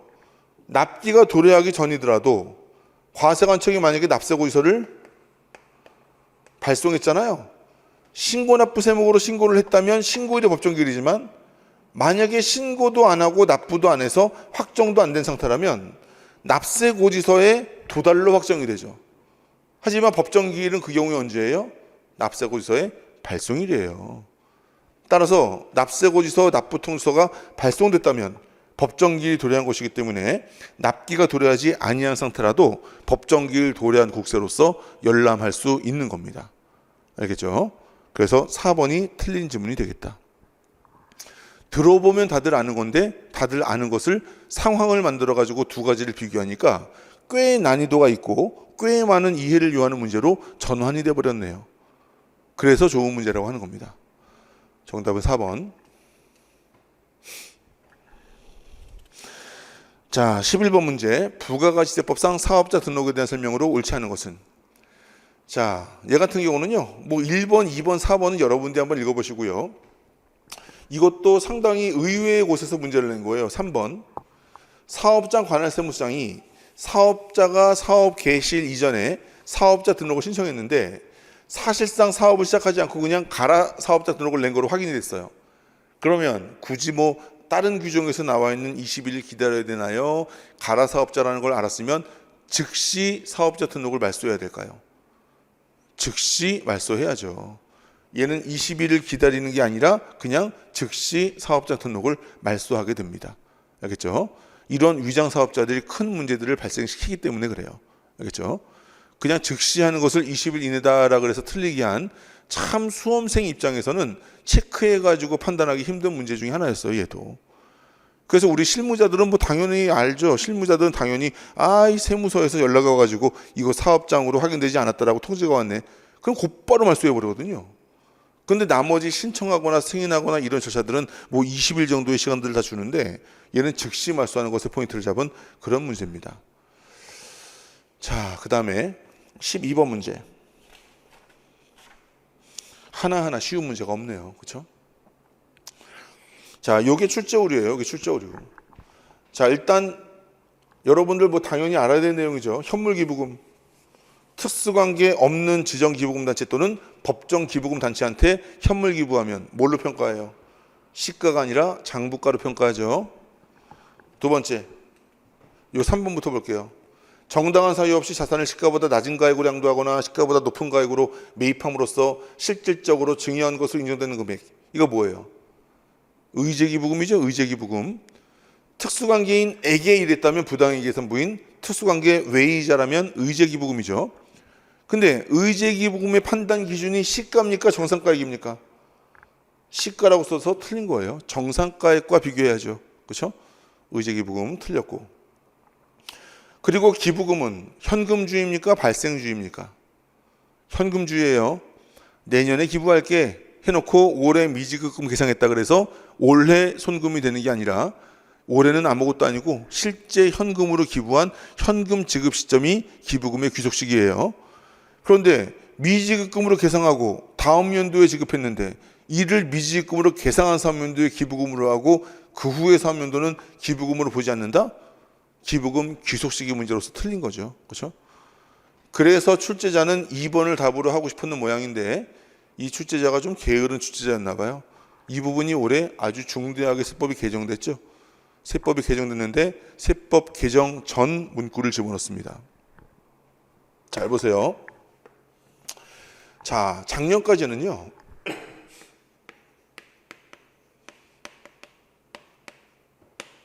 작년까지는 기부금에 대한 2월 송금 산입이 어떻게 되어 있었냐면 예를 들어 가지고 2018년도에 기부금을 1,000만 원만큼 지출했는데 이 기부금의 손금 산입 한도가 예를 들어서 600이었어. 그러면 한도는 600인데 1,000만 원 지출했으니까 한도 초과액 손금 산입 한도 초과액이 400만 원 발생했겠죠? 그럼 얘는 이제 10년간 이월되는 거예요. 10년간 이월되는데 그 한도 초과액이 있다가 만약에 그 이후에 2020년도에 만약에 기부금 지출을 뭐 800만 원만큼 했는데 이때 기부금의 한도가 1,000만 원이었다. 그럼 뭐 발생한 거예요? 이제 200만 원만큼 기부금 한도 미달액이 발생한 거죠. 그러면 한도 초과의 기부금 송금 산입 한도 초과액은 차기 이후로 이월하여 한도 미달액 범위 내에서 이제 손금 산입하는 거예요. 200만큼. 그리고 기타 처분하겠죠. 400을 다 손금 산입할 수 있는 것이 아니라 한도 미달액을 한도 미달액 범위 안에서, 즉 이 한도 1,000만 원은 1번 2020년 기부금 800 먼저 소진하고, 그리고 남은 200을 2018년에서 이월된 400 중에서 200만큼을 1,000만 원을 800 치고 남은 200만 원만큼을 손금 산입 기타하고, 그리고 나머지 200은 여전히 다음 연도로 이월되는, 이제 그러한 처리를 해야 되는 거죠. 이해할 수 있겠죠? 결과적으로 해당 연도 기부금 먼저 한도 내에 집어넣은 다음에 그 다음에 이월된 거 그 다음에 집어넣는 규정이었어요. 그게 이 규정이죠. 작년 규정. 손금에 산입하지 아니한 법정 기부금의 손금 산입 한도액 초과 금액 2018년도 400만 원은 해당 사업연도의 다음 사업연도 개시일부터 10년 이내에 끝나는 각 사업연도로 이월하여, 잘 보세요. 그 이월된 사업연도의 소득 금액을 계산할 때 법정 기부금이 손금 산입 한도에 미달하는 금액, 법정 기부금이 손금 산입 한도에 미달하는 금액의 범위에서 손금에 산입한다. 요 200만 원의 범위에서 손금에 산입한다. 그 규정이에요, 이게. 근데 요게 개정됐죠? 2020년도부터는 어떤 규정을 두고 있냐면요.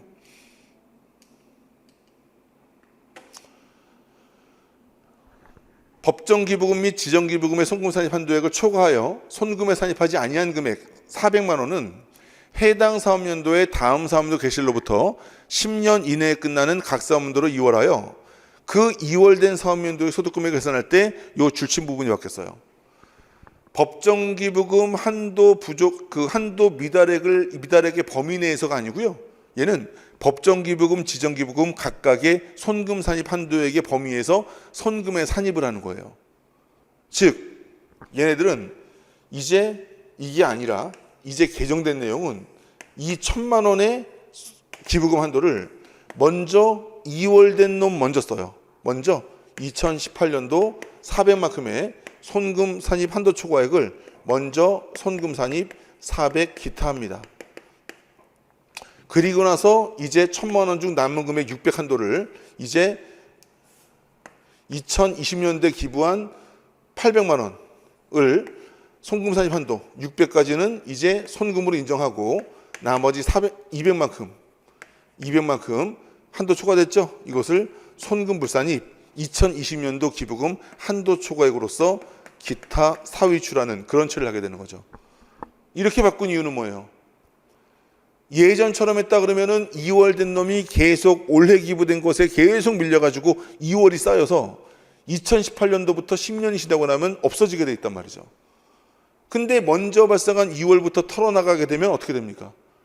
그러면 이제는 2018년도 거는 전부 다 소진하고 이제 남은 2월 된 부분은, 요손금 불산입된 부분은 2020년도부터 10년이 2월 되는 거니까 2018년도 분이 2월 되는 것보다 2년 더 2월 될 수 있는 거죠. 그런 혜택을 주기 위해서 현행 규정으로 바꾼 거예요. 근데 그럼에도 불구하고 저 맞았다라고 주장하는 저 2번의 문제는 지금 세법이 올해 개정되기 이전에 그 문구를 그대로 집어넣어가지고 틀리게 된 그러한 문구이기 때문에 얘는 옳은 것을 고르는 문제잖아요. 그런데 2번도 틀린 것이므로 정답 없음입니다. 올답 처리해야 돼요. 자, 그래서 요건 이의제기를 한 상태니까 아마 올답 처리가 될 것이고요. 자, 13번 문제. 이건 여러분들이 풀어보세요. 부당행위 계산 부인이라는 것은 결과적으로 해당 납세자인 법인이 손해를 봐야 되는데 1, 2, 3번은 오히려 기분 좋은 거죠. 이익을 본 거예요. 그래서 4번만 해당 법인이 쓸데없는 자산 매입해가지고 상대방을 위해서 돈 주고 손해본 부당행위 계산 부인에 해당하는 그런 거래고요. 자, 14번. 양도소득에 대한 문제.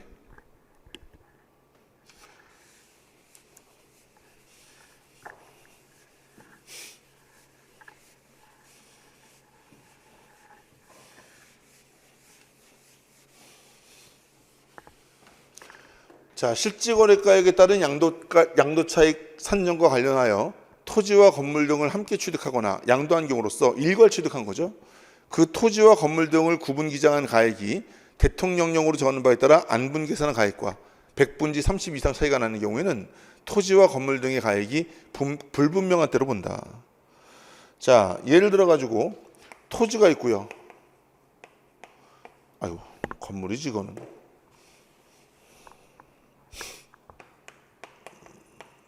건물이 있고요. 이 건물이 이제 부속되어 있는 토지가 있어요.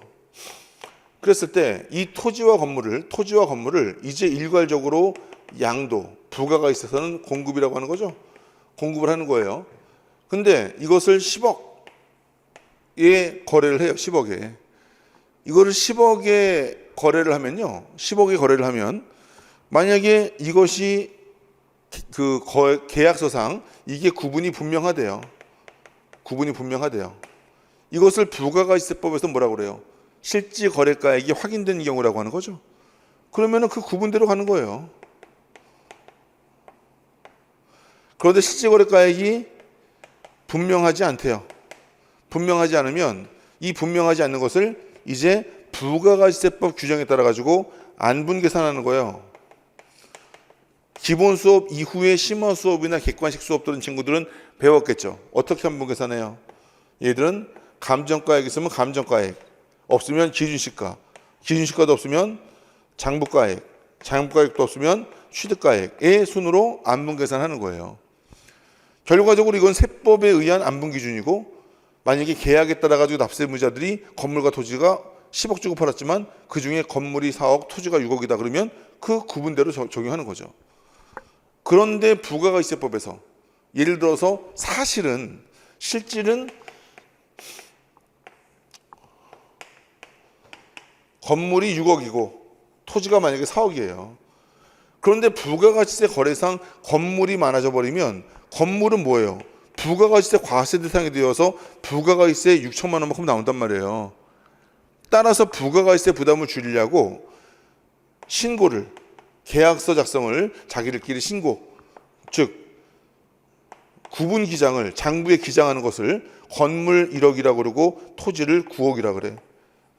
그러면 건물에 대한 부가가치세 1,000만 원밖에 안 나와가지고 부당하게 건물과 토지 일괄 공급에 있어가지고 그 가액을 실질과 다르게 적어가지고 부가가치세를 줄인 비율이 너무 크죠.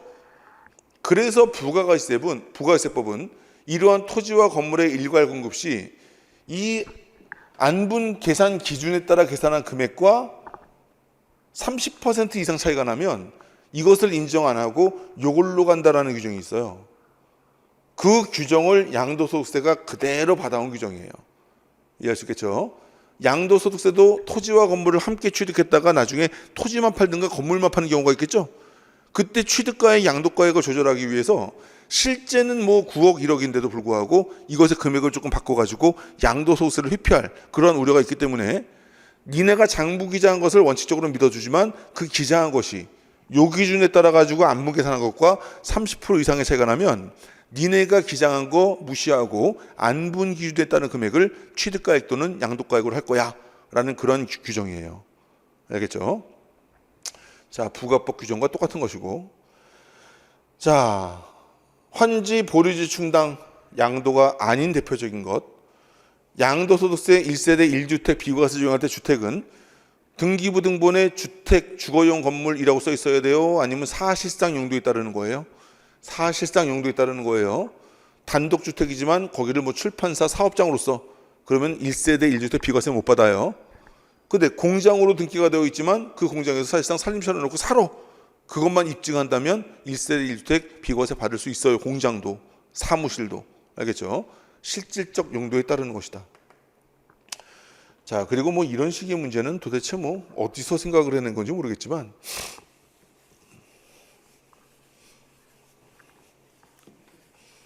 현행 양도소득세 과세 대상 1그룹, 2그룹, 3그룹이 있고요.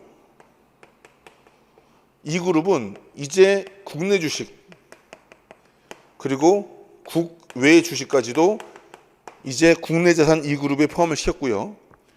국내 주식은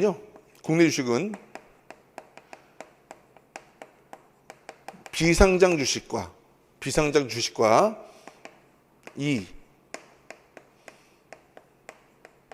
상장 주식 중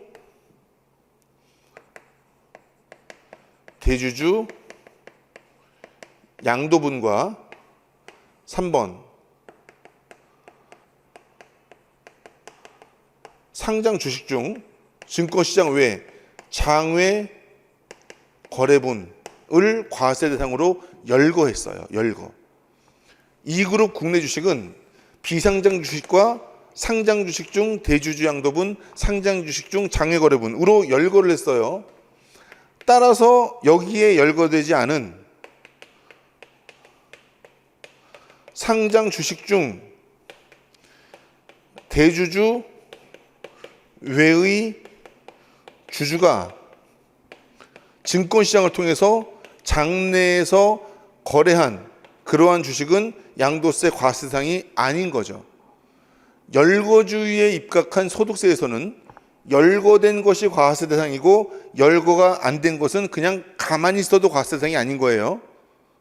근데 지금 얘는 뭐라고 표현한 거면요.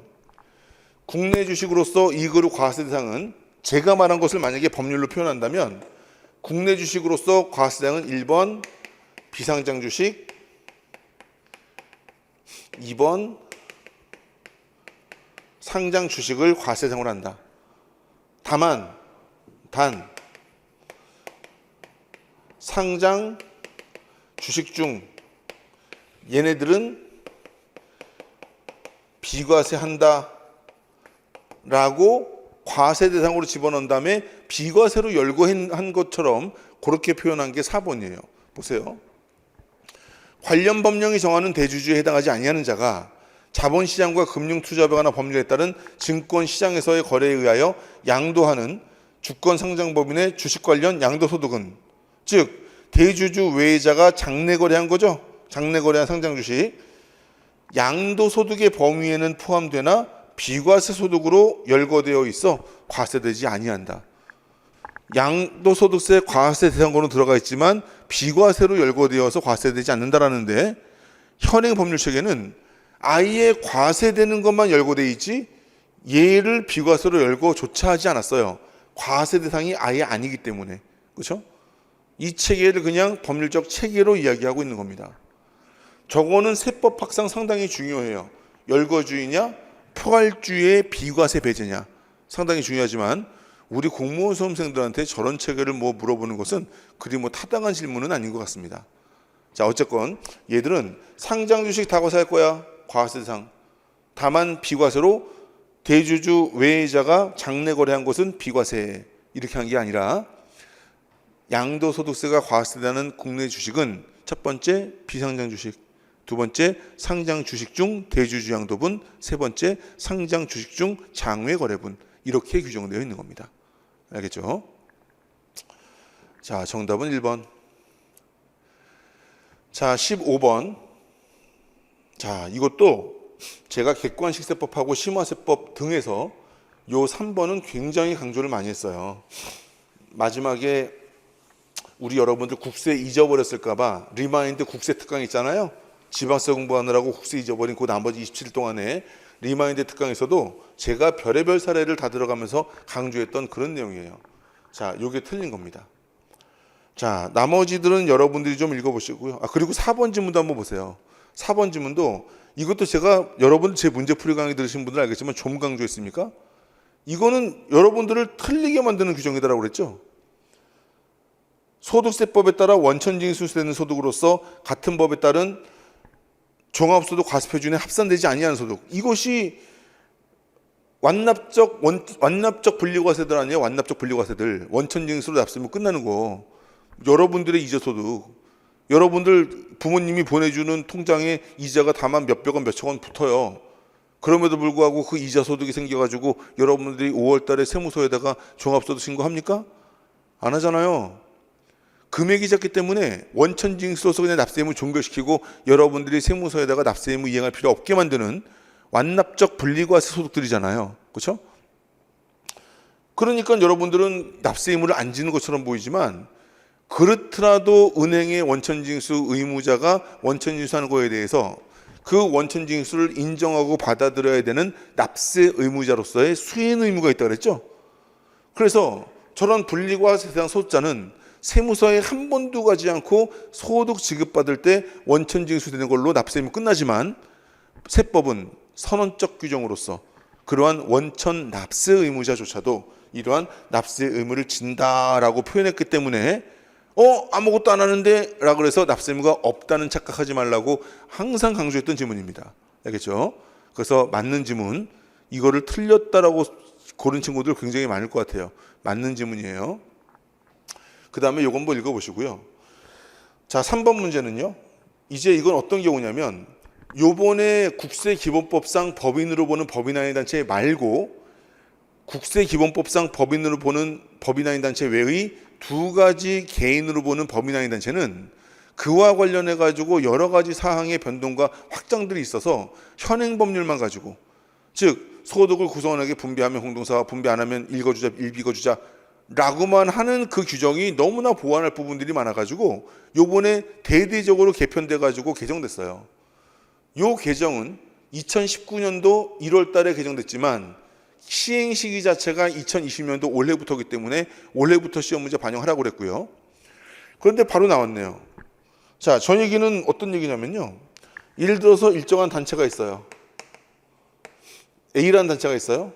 그 A라는 단체에 갑이라는 개인이 있고요. 을이라는 법인이 있고요. 병이라는 개인이 있고요. 정이라는 법인이 있어요. 갑을병정 4명의 구성원으로 되어 있는데요. 요 A단체는 소득을 구성원에게 분배하지 않는 단체였어. 소득을 구성원에게 분배하지 않는 단체로서 원래는 갑이라는 개인과 을이라는 법인이 공동 투자해가지고 그 공익 목적의 목적 투자를 하려는 단체였어요. 그런데 자금이 좀 필요하게 된 거야. 자금이 좀 필요하게 돼가지고 자금 출자를 좀 모집하는데 아무래도 세상이 흉흉하다 보니까 좋은 일에 투자하고 싶은 사람이 별로 없어요. 근데 투자를 어떻게든 받아야 되기 때문에 요 이익에 눈이 먼 병과 정을 조금 부탁해가지고요. 우리한테 출자 좀 해달라 그랬어요. 그랬더니 병과 정이 뭐라 그랬냐면 나는 이익 없는 곳에는 돈을 집어넣지 않아 그러는 거예요. 알았어. 어차피 우리는 목적 사업을 하기 위해서 사업을 해서 돈이 필요한데 니네는 뭐 그렇다 그러니까 우리가 이 사업을 하면서 만약에 수익이 발생하면 그 수익을 우리는 원래 안 나눠갔는데 니네들한테만큼은 분배할게 라는 계약을 체결하고 출자를 받은 거예요. 이 공동사업이. 그럼 결과적으로 이 공동사업에서 예를 들어서 1억 원만큼의 소득이 발생했어요. 그러면 갑은 가져가요 안 가져가요? 수익을 분배받기로 하지 않았어요. 을은 가져가요 안 가져가요? 수익을 분배받지 않기로 했어요. 그런데 병은 가져가요 안 가져가요? 병은 30%만큼 가져가기로 했어요. 정은 20%만큼 가져가기로 했어요. 그러면 1억 중에서 3천만 원만큼은 병이라는 개인의 소득세로 과세를 하는 겁니다. 그러면 정은 요 20%를 분배받았으니까 2천만 원만큼을 이 정이라는 자의 소득으로 봐서 과세를 해야 되는데 요번에는 공동사업자가 법인인 거죠. 이 정이라는 자의 법인세로 과세를 하는 거예요.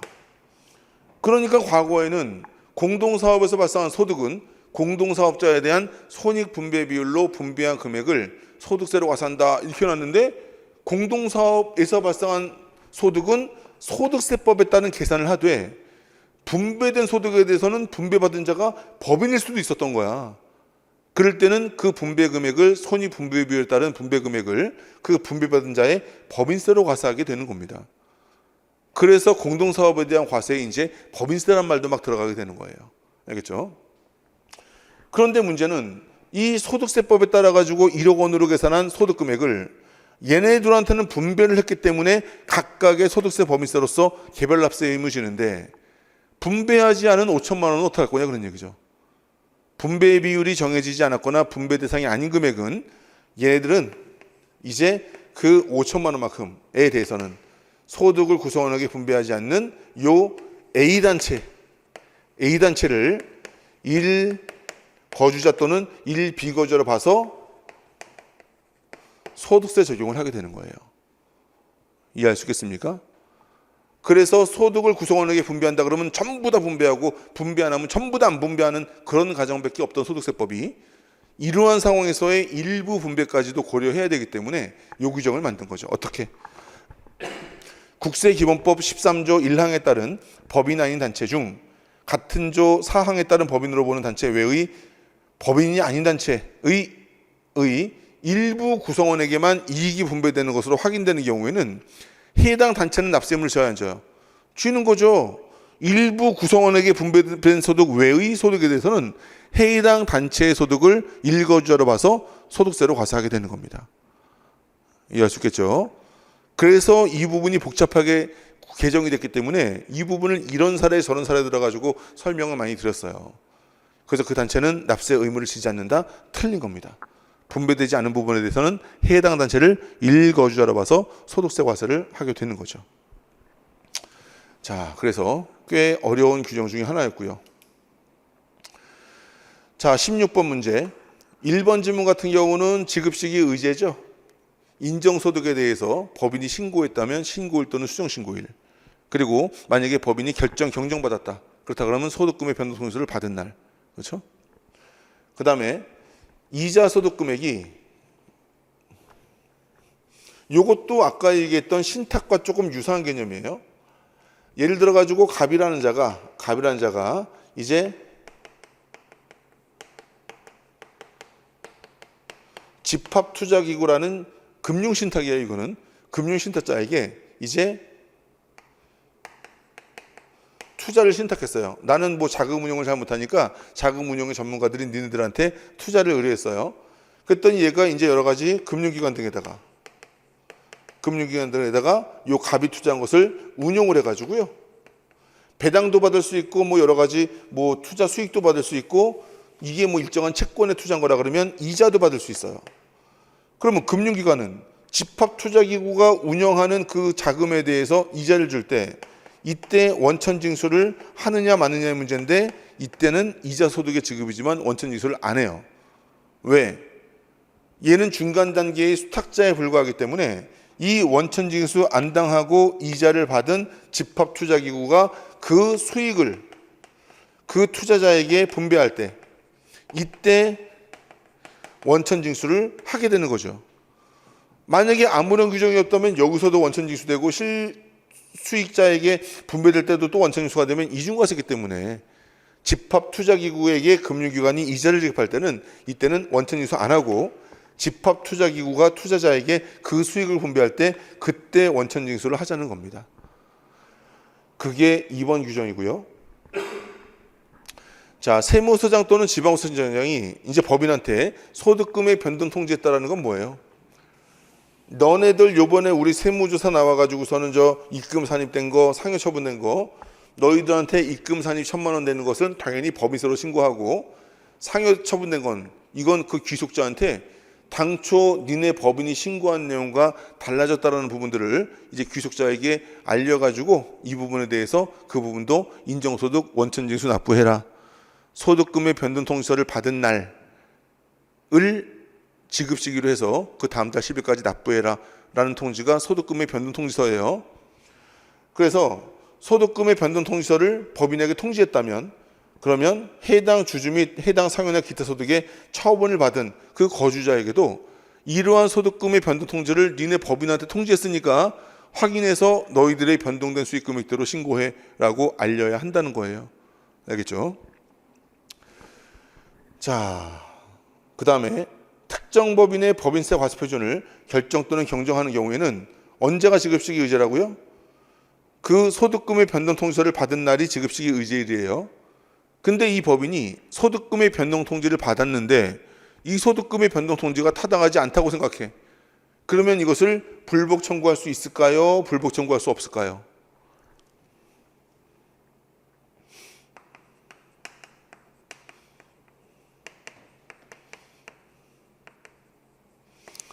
자, 입법 규정으로 규정되지 않는 대법원 판례에 근거한 꽤 어려운 내용이에요. 자, 이 소득금의 변동통지는요, 원칙적으로 그 해당 법인에게 보내는 거예요. 해당 법인에게 보내는 거예요. 그런데 해당 법인이 폐업을 했거나 해당 법인이 사실상 원천징수 납부할 자금적 상황이 안 되거나 뭐 여러 가지 사유가 발생하면 법인에게 보내봤자 소용이 없으니까 예외적으로 그 귀속자에게 소득금의 변동 통지를 보낼 때가 있어요. 근데 이 법인으로 보낸 소득금의 변동 통지의 목적은요, 얘네들은 그 다음 달 10일까지 원천징수 납부 의무를 법인에게 부여한 거예요. 너네들 입금 상입된 금액 200원만큼이 귀속자에게 상여 처분된 거니까 그 상여에 대한 소득세의 원천징수액만큼을 다음 달 10일까지 내라는 원천징수 납부를 명령하는 이제 그러한 행정 처분이란 말이죠. 처분. 따라서 법인이 만약에 이 다음 달까지 원천징수액을 납부해라라는 행정 처분에 대해서 위법하다고 판단하면 이에 대해서는 불복을 청구할 수 있는 겁니다. 하지만 이 귀속자에게 만약에 소득금의 변동 통지가 갔다면요, 이제 귀속자는 원소득자니까 얘한테 원천징수 납부하라고 안 그래요. 얘한테는 너네들 그 법인의 입금 산입으로 인해서 인정소득 20이 너희들 기존 소득에 포함됐으니까 소득세 신고할 때 이것까지 포함해서 소득세 신고해라고 신고 안내문 보내는 거예요. 얘네한테는. 얘들한테는 그냥 신고 안내문에 불과해요. 이 통지를 가지고 얼마를 내라라고 하는 법률적 효력과 법률적 지위의 변동을 가져오는 게 아니라 그냥 얘네들은 신고 안내문이야. 그냥 너희들 소득 금액이 얼마가 추가가 됐어. 예상치 못했지? 이것까지 고려해서 신고해 라고 보내는 신고 안내문에 불과해요. 결과적으로 얘는 납세자의 법률적 지위를 변동시키지도 않고 구체적으로 얼마의 의무를 직접적으로 짊어지게 만드는 것도 아닌 그냥 신고 대상에 포함되는 금액을 인지시켜주는 절차에 불과하므로 얘는 행정 처분성이 없어요. 처분으로 보지 않아요. 따라서 이 개인에게 발송된 소득금의 변동통지서는 얘는 불복 청구의 대상이 안 되고요. 당장 다음 달 10일까지 원천징수액을 납부할 의무가 있는 자로서의 법적 지위 변동이 발생하는 이 법인에 대한 소득금의 변동통지서만이 불복 청구의 대상이 되는 겁니다. 알겠죠? 만약에 납세자가 이게 불만스럽다면 자기 종합소득세 신고할 때 포함 안 시키면 되겠죠. 그러면은 포함시킨 걸로 경정 나오겠죠. 그때 그걸 가지고 불복할 수 있겠지. 개인들은 소득금의 변동통지 자체로는 불복 대상으로 보지 않아요. 알겠죠? 자, 그래서 이건 맞는 질문인데 이것보다 더 무서운 문제가 뭐냐면 특정 법인의 귀속자에게 법인세 과세 표준을 결정 또는 경정하는 특정 법인의 법인세 과세 표준을 결정 경정하는 경우로서 법인에게 보내는 소득금의 변동통지가 아닌 귀속자에게 보내는 소득금의 변동통지는 그 행정소송의 대상이 되는 처분에 해당한다. 이게 무서운 문제죠. 그렇죠? 귀속자인 개인에게 보내는 소득금의 변동통지는 처분성이 없으므로 불복 청구의 대상이 될 수 없습니다. 알겠죠? 자, 그 구분을 좀 자세하게 해두시고요. 제가 심화나 객관식에서 말씀드리는 부분이에요. 자, 국세 우선에 대한 얘기, 옳지 않은 거. 자, 뭐 시간이 많이 지났으니까 이렇게 하수준의 문제는 여러분들이 좀 풀어보시는 걸로 하죠. 자, 17번 문제 2번 질문 같은 경우는 짜고 한 거짓 계약에 대한 뭐 취소 청구 문제인데 이거는 제가 기본 수업부터 노래를 불렀던 거 아닙니까? 이러한 짜고 거짓으로 한 계약, 통정 허위 계약이라는 것에 대한 입증 책임은 관할 세무서장, 과세관청이 부담하는 건데 입증 책임을 지는 건데 만약에 통정 허위다, 짜고 거짓으로 한 계약이다라는 개연성이 상당히 큰 것 같은 경우는 어떻게 한다고요?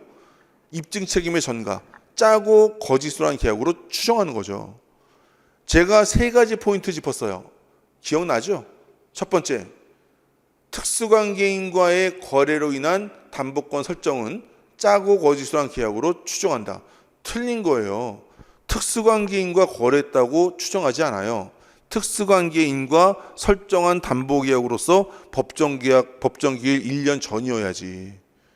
두 번째, 법정기일 전 1년 이내에 설정한 담보권 설정은 짜고 한 거짓계약으로 추정한다. 아니에요. 특수관계인과 설정해야지. 세 번째, 법정기일 전 1년 이내에 친족 등 국세기본법상 특수관계인이 설정한 담보권 설정에 대하여는 이를 짜고 한 거짓계약으로 의지한다, 간주한다. 얘는 추정하는 것이기 때문에 의지에 간주해버리면 입증 책임이나 말도 필요 없다는 거죠. 그래서 그 세 가지 강조했어요. 그 세 가지 중에 두 개를 엮어가지고 문제 내는 거 아닙니까? 이거 당연히 맞춰야죠. 따라서 법정 기일 전 1년 내에 저당권 설정에 했다 할지라도 특수관계인의 표현이 없으면 틀린 거고, 특수관계인의 표현이 있더라도 간주한다 그러면 틀린 거죠. 추정 규정인데. 그렇죠? 이거는 뭐 오답 노트에도 몇 번 적으라고 했던 그런 문제입니다. 자, 정확히 판단하시고요. 자, 그 다음에 18번. 조세 불복 및 그 관련 제도에 대한 설명으로 옳은 것은. 자, 1번 규정의 원문 규정은 어떻게 되어 있냐면요. 조세심판관 회의는 해당 회의의 내용을 공개하지 아니한다. 다만 조세심판관 회의의 의장이 필요하다고 인정하는 경우에는 그러하지 아니하다. 이렇게 말하고 있어요. 그 원문 규정을 뭐 이렇게 표현해 놓은 건데 뭐 이거를 뭐 맞다라고 판단하기가 우리는 좀 힘들었겠죠. 그렇죠? 자, 그다음에 두 번째. 행정소송이 또 옳은 문제예요. 옳은 문제. 행정소송이 계속 중인 국세의 체납으로 압류한 재산은 소송이죠. 소송에 대한 판결이 확정되기 전에 공매할 수 있다. 자, 그 불복 청구가 계류 중인 재산은 압류는 할 수 있지만 매각할 수 있어요, 없어요? 매각은 할 수 없죠. 그렇죠? 매각할 수 없어요. 다만 신속히 매각하지 않으면 부패, 변질, 감량, 감손 등이 우려되는 자산은 예외적으로 매각할 수 있죠. 근데 그 예외적으로 매각하는 그 상황이 아니래요. 그러면 매각할 수 없어야죠. 그렇죠? 자, 그래서 틀린 문제. 자, 조세심판원의 재조사 결정에 따른 후속 처분에 대해서 심사 청구를 했어요. 그랬더니 결정이 재조사 결정이 나왔어요. 재조사했어요. 그랬더니 나한테 또 부가 처분했어요. 억울해. 그러면 이거 뭐 할 수 있어요? 3년 전까지는 행정소송만 가능했는데 2년 전에 세법 개정돼가지고 심사 청구 또 할 수 있죠. 심판 청구를 했어요. 재조사 결정이 나왔어요. 재조사 결정에 따른 처분이 됐어요. 이것도 불만스러워. 이것도 행정소송 외에 심판 청구도 할 수 있는 거죠. 그래서 할 수 없다 그러면 틀린 거죠. 아주 재조사 결정에서 가장 중요한 포인트 중 하나죠. 그렇죠? 납세 의무자가 세법에 따른 과태료 부과처분의 취소를 구하는 심판 청구를 했대요. 국세기본법상 불복 청구를 할 수 없는 것에 올해 추가된 거라 그랬죠.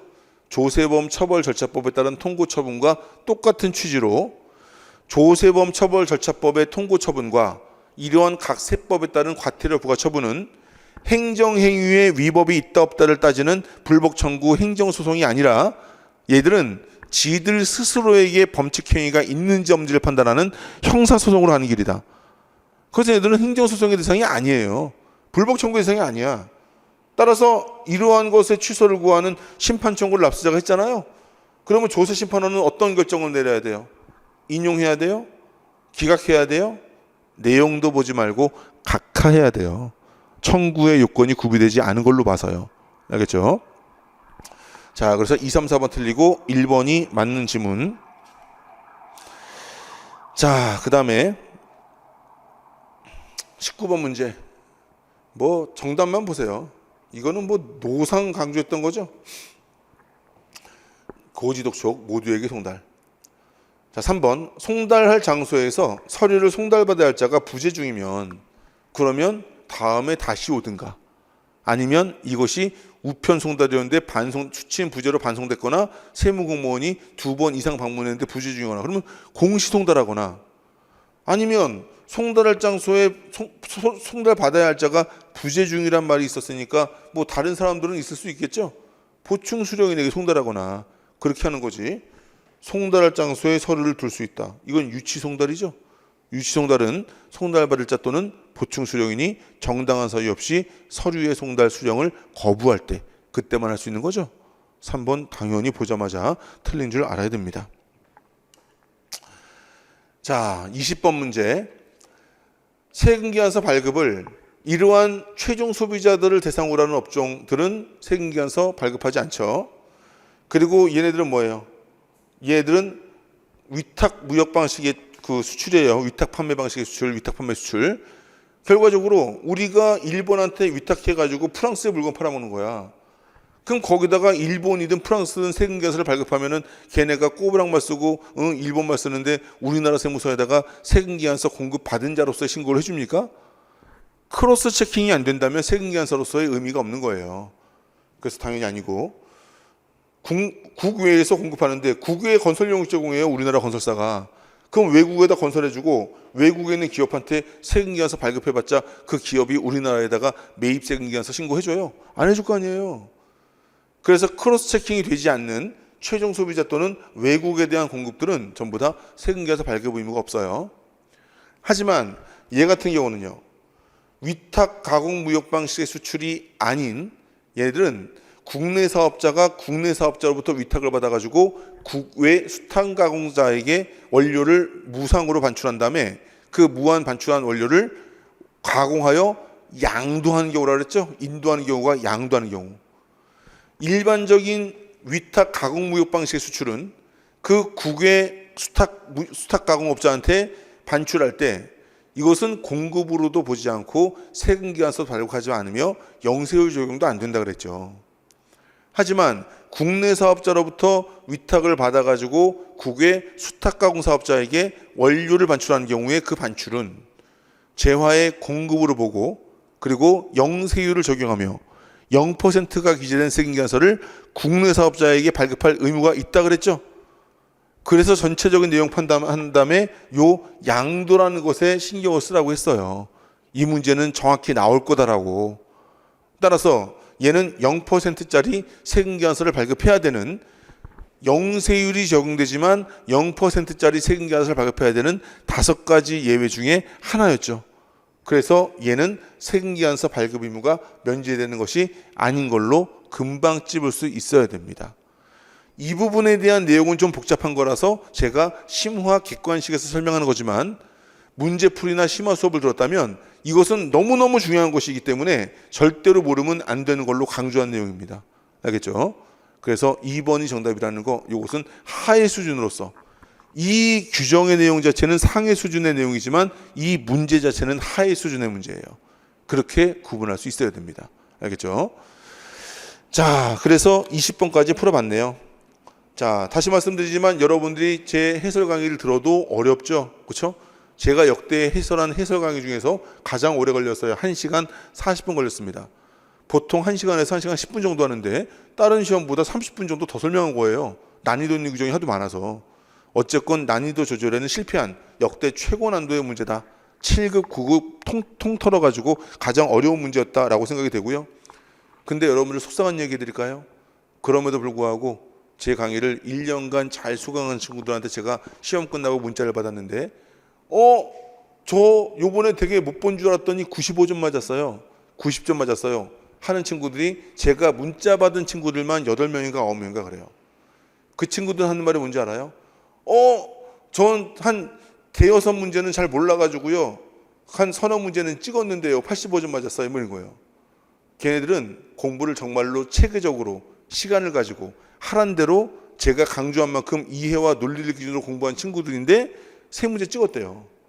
근데 그런 애들도 그런 애들은 찍더라도 정답에 가까울 확률이 상당히 높아요. 왜냐하면 1, 2, 3, 4번 튕겨가지고 찍겠어요? 1번은 확실히 아니고 4번은 확실히 아니고 2, 3번 모르다가 찍기 때문에 잘 모르는 친구들의 25% 확률이 걔네들한테는 50%의 확률이 되기 때문에 맞출 확률이 더 높아지는 거죠. 그래서 어쨌건 제가 제일 많이 든 그 얘기는 그거예요. 막상 모르는 문제는 3문제였는데요. 2개 찍었는데 3개 찍었는데 2개 맞았어요. 3개 찍었는데 하나 맞았어요. 그러니 아는 문제들은 다 맞고 모르는 문제 3문제 중에 3개를 다 찍었는데 찍은 것 중에서 그래도 확실히 아닌 거 배제하고 찍었더니 그 중에서 한두 개 맞았더라. 그러면 이런 시험에서도 90점 넘게 맞을 수 있는 거예요. 그럼 조정 들어가면 사회랑 비교해가지고 100점이 훨씬 넘을 겁니다. 어쨌든 간에 지금 이 전반적인 시험에 대한 난이도 문제는 물론 조금 여러분들이 공부한 만큼 그 결과가 나오는 것이면 더 좋겠지만 그렇지 않은 거라도 어쨌건 올해 내년 시험까지는 어떤 조정 점수가 반영되어서 어쨌건 다른 과목보다는 훨씬 더 유리한 결과가 나올 테니 이제 그 부분은 신뢰하고 좀 기다려 보고요. 어쨌건 우리 공무원 시험은 합격자 발표에 내 이름이 뜨기 전까지는 계속해서 그 후속 과정을 위해서 열심히 또 계속 공부를 시작해야 되는 그런 과목이니까 어쨌든 여러분들 감정에 변동 주지 말고요.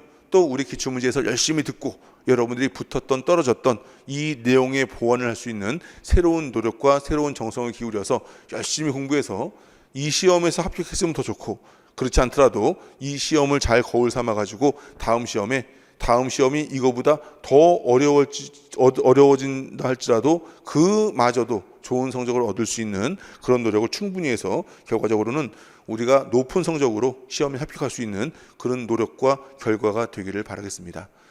자, 어쨌든 올해 국가직 시험 보시느라고 더구나 어려운 시험 보시느라고 수고 많이 하셨고요. 이것으로써 우리 기출 해설 강의를 마무리하도록 하겠습니다. 자, 마치겠습니다.